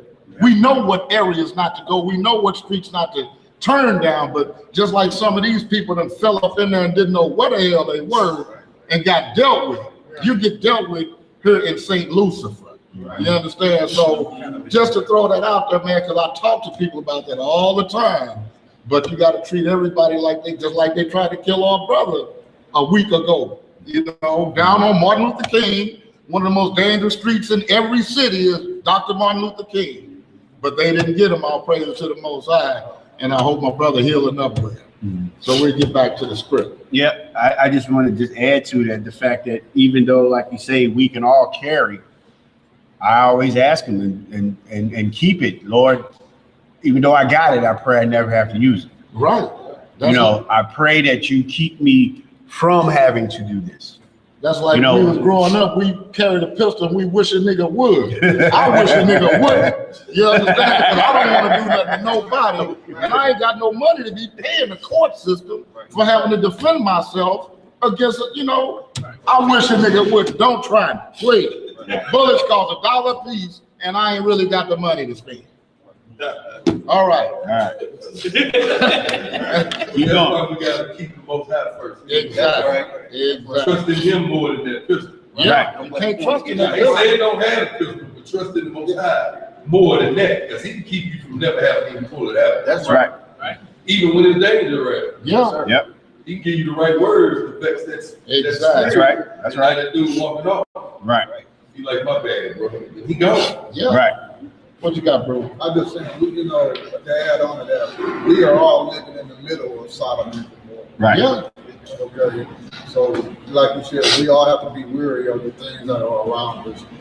What we want to do and we don't want to do, sometimes we have to. Right. Yeah. Right. And see, like, I don't know if y'all had noticed, like, lately it's been a theme with me, and it's about, for those who, like the Most High, we pray for the iniquities of our forefathers. We pray for those that are His. Like the Messiah said, 17:9 in John, He says, I pray for those. Right. I pray not for the world. So He made a distinction. So we have to have a distinction. We have to know His world and the rest of the world. We choose to live in His world as best as we can by trying to be obedient to what He gave us to do. And then there's that other world that we have to venture out into. We have to go to work. We have to go to the store. We have to move out. We just can't have everything delivered to our house, which they're doing these days. Right. But the fact is, when we do move around, when we do see, it's taking him with you everywhere you go. Yes, sir. We have to, he says in Ezekiel 11:16, that although you're in the land of your captivity, that I will be a little sanctuary for you. So no matter what we go through here, like Lot in Sodom and Gomorrah, the Most High was a little sanctuary for him. Okay, so we have to you have to understand what he said for that. So that means that when this life gets you down, this world gets you down, this land in which you dwell gets you down by just being here. He say, I'm a little quiet place for you. You come to me and I'll give you that rest. I'll give you that peace. So that when you come out of there, I'm who you come to. No matter what we going through, I know where I got my little sanctuary. I know where I stay at. And I know about venturing out and venturing back in. When I'm out in this world, I know I get back to my little sanctuary, because that's what the Most High has for me. That's where my peace is. That's where everything is I like to do is at. Right. Okay, so I don't have to be out there. Like, we're getting older now. We all ran the streets, but we don't run the streets no more. We shun the streets. We shun the streets and the peace that we have at home. So if your home is out of order, get your home in order. That's right. That's that little sanctuary. Think about it, that little sanctuary that he got for you that's out of order. Okay, so let's finish this up. Verse 26. And Palti, the daughter of Lot, saw this man lying in the streets, starved with hunger, and no one would give him anything to keep him alive. And he was just upon the point of death. And her soul was filled with pity on account of the man. And she fed him secretly with bread for many days. And the soul of this man was revived. Okay, now remember, look at who we're talking about. This is Lot's daughter. Exactly. So why is her soul pitying this man? Somebody answer me that. Why is she pitying this man, Lot's daughter? Exactly. Lot trained her up in the way that she should go, in the ways of the Most High. So she had, in spite of where she lived, just like the harlot that lived in the city when Joshua and them came through, right? She went against the grain. This may be the law of this land, but it's not the law of my heart. That's right. This is not what I know that's going on out here, but my father taught me different. Taught me better. So that's why she had pity on this man and compassion. She wasn't one of them. Although she was in Sodom and Gomorrah, they were out from amongst them. They didn't do what they did, right? Let's read. Verse 28. For when she went forth to fetch water, she would put the bread in the water pitcher. And when she came to the place where the poor man was, she took the bread from the pitcher and gave it him to eat. So she did many days. So think about it. She had to hide the bread. She couldn't walk down the street with a loaf of bread going to get water to where the poor man was. She had to put the bread in the water pitcher. So she's got to hide her righteousness to get it off, right? Let's go. Verse 29. And all the people of Sodom and Gomorrah wondered how this man could bear starvation for so many days. Remember now, all the people wondered. So they all were This is the way this was. He'll be dead in 3 days. Yeah.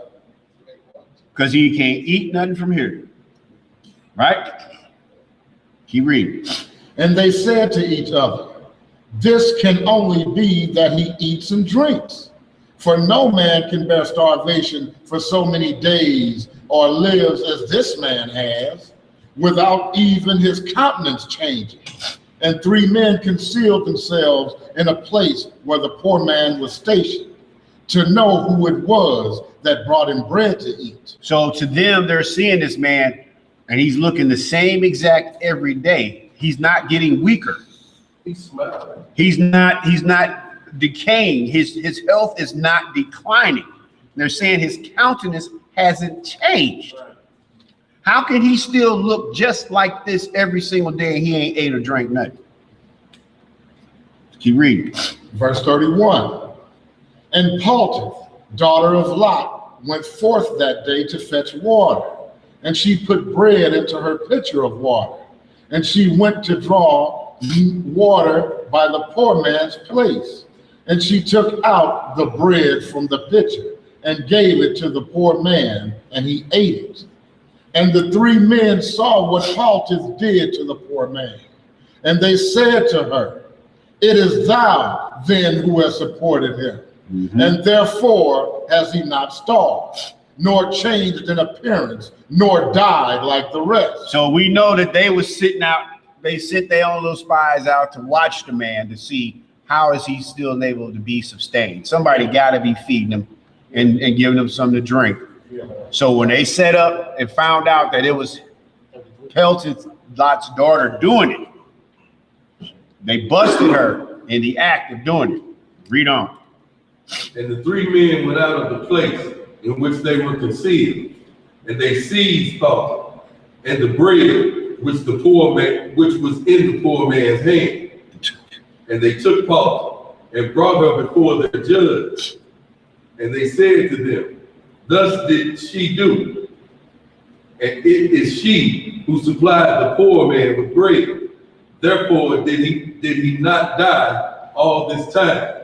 Now therefore declare to us the punishment due to this woman for having transgressed our law. Y'all see that word, transgressed our law? So righteousness transgresses their evil laws. Okay? And you see how evil and wicked they are, that when they caught her, they took the bread out the man's hands. I mean, how wicked can you be? To take food, like they say, it's taking candy from a baby. The baby's defenseless and it's that easy to do. That's how wicked these people, they caught her and took the bread too. You ain't eating. You ain't eating. Now we know we're going to make sure you starve to death. Read on. And the people of Sodom and Gomorrah assembled and kindled a fire in the streets of the city. And they took the woman and cast her into the fire, and she was burned to ashes. Look at that. That was his daughter now, right? Keep reading. And in the city of Admah, there was a woman to whom they did delight. For the traveler came into the city of Admah to abide there all night, with the intention of going home in the morning. And he sat opposite the door of the house of the young woman's father to remain there, as the sun had set, when we had reached that place, and the young man and the young woman saw him sitting by the door of the house. So they're telling you that this happened to somebody else in another city, okay? So this is a second witness of the wickedness that they do. Keep reading. And he asked her for a drink of water, and she said to him, who art thou? And he said to her, I was this day going on the road, and reached here when the sun set. I will abide here all night, and in the morning I will arise early and continue my journey. So he found him a nice spot to spend the night outside somewhere that was safe enough for him that he said, I can sleep here tonight, and I'll continue on my journey in the morning. Read on. And the young woman went into the house and fetched the man bread and water to eat and drink. And this affair became known to the people of Admah. And they assembled and brought the young woman before the judges, and that they should judge her for this act. So you can't even do right, and everybody's against you. Even in your own house, that ain't had nothing to do. That wasn't nobody else's business but hers. She saw the man sitting out there. Hey, I got some food and water for you. Take care of you till the morning. And the other people seen it, and they brought her up on charges for doing right again what we see. Read again. Read on. And the judge said, the judgment of death must pass upon this woman because she transgressed our law. And this, therefore, is the decision concerning her. So they're going to put her to death for that. Okay? Read on. And the people of those cities assembled and brought out the young woman and appointed her, anointed her with honey from head to foot, as the judge had decreed. And they placed her before a swarm of bees. This is their death sentence for her. Okay? It's not that they chop her head off or hung her or did anything else. This is how they're sentencing her to death. Poured honey all over her, and they set her outside a beehive. Okay, keep reading. And they placed her before a swarm of bees, which were then in their hives. And the bees flew upon her and stung her, that her whole body swelled. And the young woman cried out on account of the bees, but no one took notice of her or pitied her. And her crisis ascended to heaven. I'm sorry, and her cries ascended to heaven. So her crying out was such that the Most High heard her.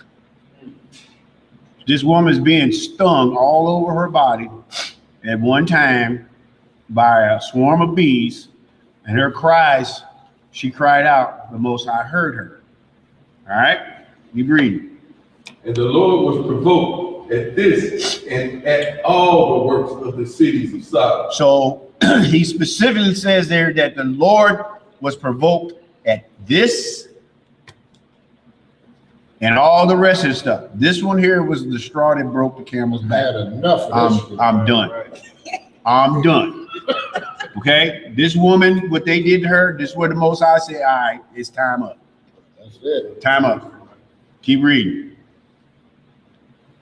For they had abundance of food and had tranquility amongst them, and still would not sustain the poor and needy. So to help the poor and needy wouldn't have hurt them. No. They had all the food they needed, all the wealth that they had, everything. Everybody living good, and you can't help this poor person that come through here that truly needs help. What's up? That same way here in America, KKK, they got the funds, they got the resources. So what he just said is all the people that are outside this country that are on their way here to get into this country, that a certain class of people say, yeah, come on in here.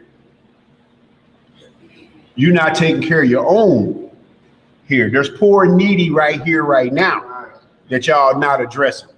There's poor and needy here right now in y'all so-called veterans that y'all not addressing. Okay, but now you're saying, but we're going to bring all these other people here and put them over our own poor and needy.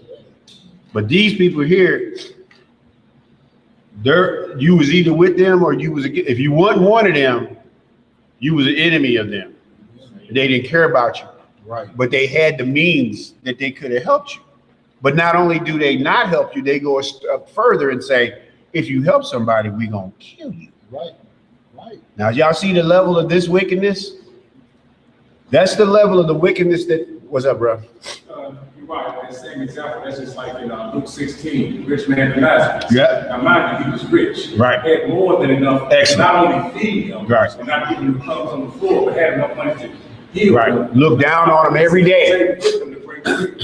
Right. If y'all couldn't hear, Brother Ariel just mentioned about the beggar and Lazarus, that when they died and went to Abraham's bosom, the rich man had stuff, and he walked by him every single day and looked at him on the ground, looked down upon him, and kept going. He had the means to help them. All he did was cry out for a morsel of bread On the ground. on the ground, and he wouldn't do it.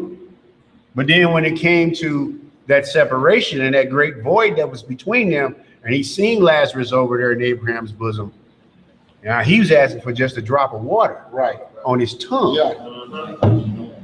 Right. You say, act like you know him now. No, you know him now. Right. All right, let's read on. And in those days, their evil doings and sins became great before the Elohim. And the Elohim sent for two of the angels that had come to Abraham's house, to destroy Sodom and its cities.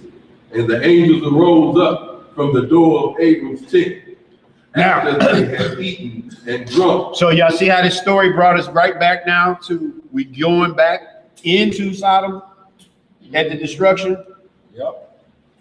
Read on. Question. Go ahead. So so Lot lost one daughter in Sodom and Gomorrah as opposed to two, because they just burnt up one of his daughters, right? Right. We Just one. but he had when he went out to his daughters and son-in-law's houses, and that was plural. So he had daughters at home, and he had other daughters that had their own houses with their own husbands. And those are one, go ahead.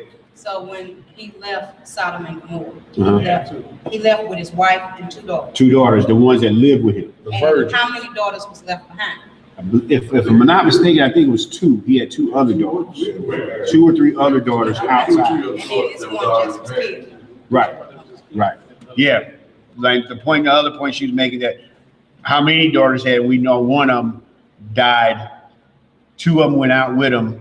And there's the question of the 2 or 3 that was left, that we know he had more than one daughter that was left, that was with his son-in-laws, that he went out for that night when the angel told him, go tell your people it's time to go. All right. Where we is? 46 again? 46. And the angels rose up from the door of Abraham's tent after they had eaten and drunk, and they reached Sodom in the evening.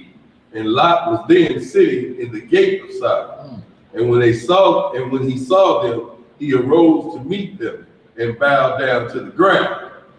And he pressed them greatly and brought them into his house. And he gave to them victuals, which they ate. And they abode all night in his house.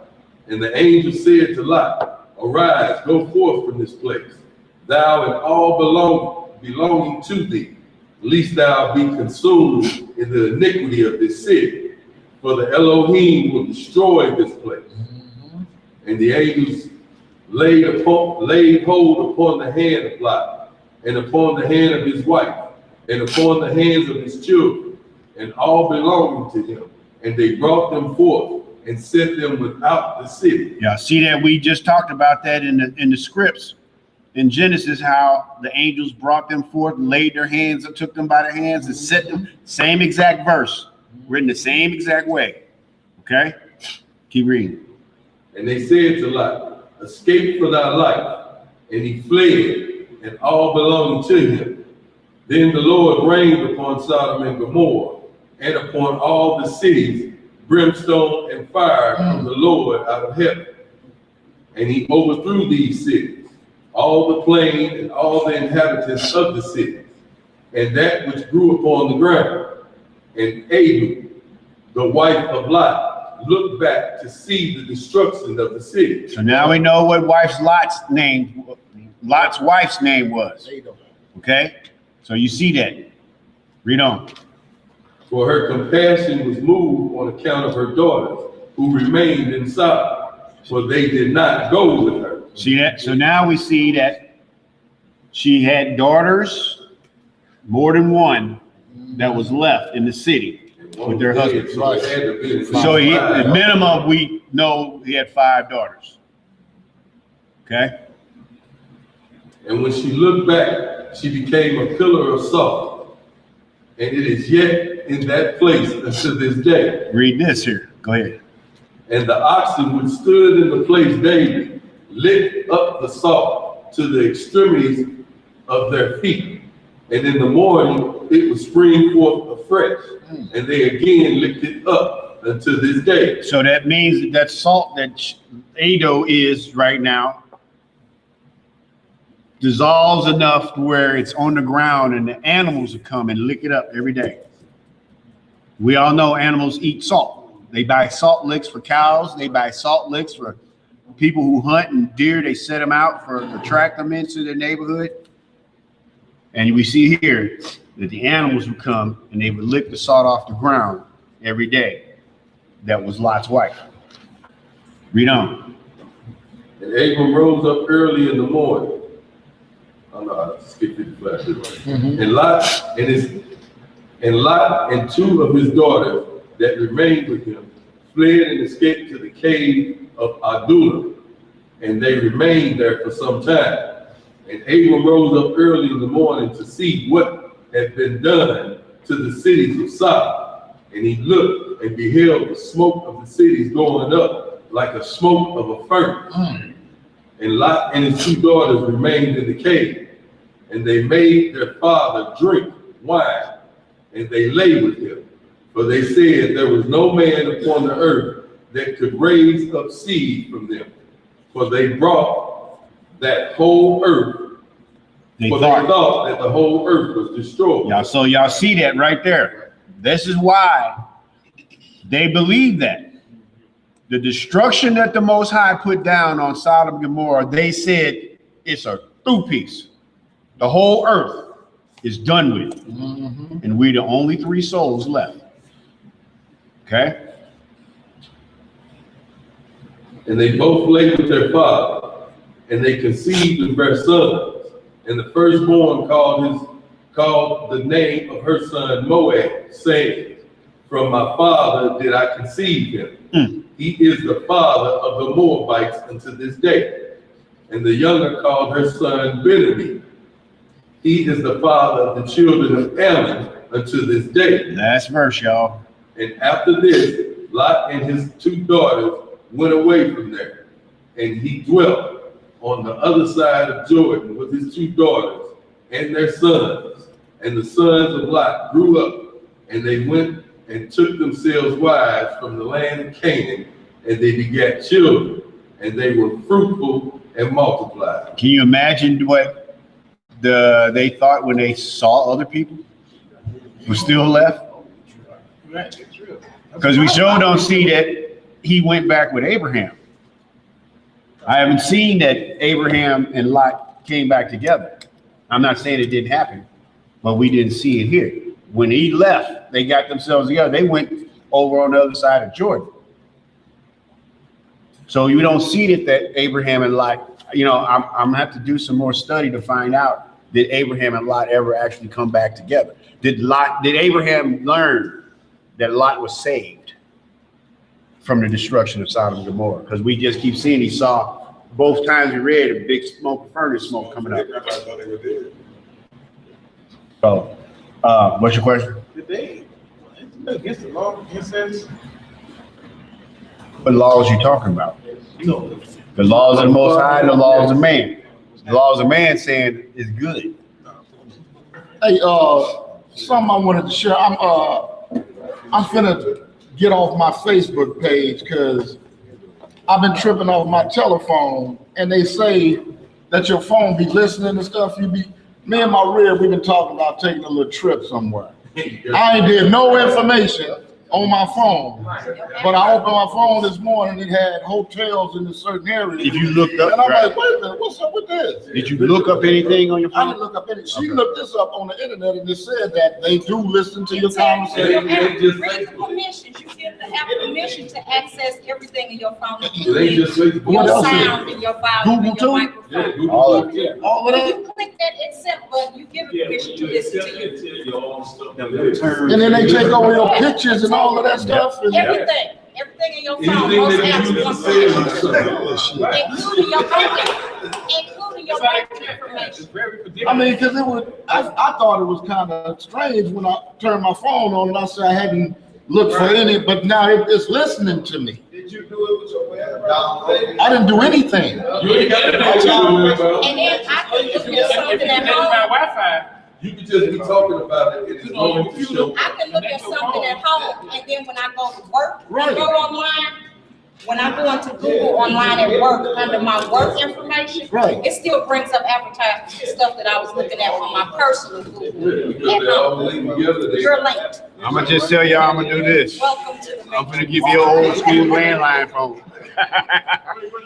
Give you an old school landline phone. But see, the thing about it is, I still got some. once they go into that 5G technology and they start linking everything together, it's gonna be a whole different. But what I was tripping off of, because I watched a movie probably about 8 or 10 years ago called 1984. Y'all need to watch that movie because they trying to make one world government, one world religion, one world currency, a new world order. So, I mean, it ain't a whole lot you can do about it, but just make yourself aware about it. I thought that was very disturbing when I noticed that, and I'm like, it is for real. They doing that, huh? They have to know your thoughts. But even if you don't have Facebook, They have to. When you even if sit you don't down, have Facebook, just having a TV, they can hear you through your TV. On the smart TV.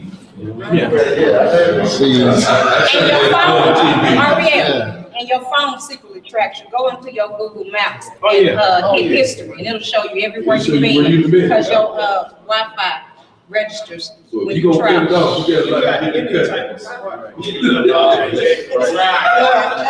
notice Brother when wasn't watching. they make phones with the battery, it don't come out no more. It used to be So on even if I battery get off of outside. the Facebook joint, I'm still locked into the You matrix. still gonna get it. Yeah. It's still, Google still gonna If you have a have Right. Google has a supercomputer.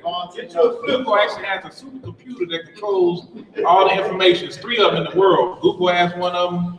And I think it was another big tech. IBM. And what was the other? Google, IBM. And there's 3 of them. 3 didn't know that. supercomputers. Google has one of them. And that supercomputer is so intelligent that it can predict your movements and predict what you're going to do based on your past. That's what this whole thing is set up for. Yeah. Right. Everybody see the picture, I seen a billboard picture of Donald Trump. And under it, caption read, the word made in the flesh. You've been doing a lot of stupid stuff. And I seen that. That's why I was going to say, on electronic billboards. Hey, but the bottom line, I saw I that. saw this technology, you gotta have more faith That than the Most disturbs me High. too. I mean, you ain't gotta worry about, you can listen to me all you want to. Right. I don't care. When they went back, because I was like, All right, y'all, we'll get this prayer on. None of that. And, I just pray that, was able to bring some insight on how things are, how bad they are, how bad they could be, how bad they were, what to look out for, but guard y'all grills, y'all. Keep y'all faith in the Most High. His only begotten Son, and with you throughout your days, throughout your journeys, and throughout your night while you sleep. Because if we being obedient, he tells us that you follow me, I won't put any of these diseases on you or anything else, he says, that we don't have to go through. We don't have to deal with all this stuff. We don't have to go through this. We know that he got us. Right. As long as we do what we supposed to do, he got the rest. That's right. All right. We're gonna get this close in prayer with the Most High's permission in the name of his only begotten Son, Yahweh HaMashiach. Long live the King. Long live the King. Close out in the book of Psalms, the 82nd chapter. And it reads as follows. Yah standeth in the congregation of the mighty. He judgeth among the gods. How long will ye judge unjustly and accept the persons of the wicked? Selah. Selah. Defend the poor and fatherless. That's right. Do justice to the afflicted and needy. That's right. Deliver the poor and needy. Rid them out of the hand of the wicked. Yes, Lord. They know not, neither will they understand. They walk on in darkness. All the foundations of the earth are out of course. I have said, ye are gods, and all of you are children of the Most High. But ye shall die like men, and fall like one of the princes. Arise, arise, O Yah, judge the earth, for thou shalt inherit all nations. Hallelujah! Selah! Right on, y'all. And if y'all got a shekel or two, y'all know we greatly appreciate it. Shabbat shalom, family. Yes, sir.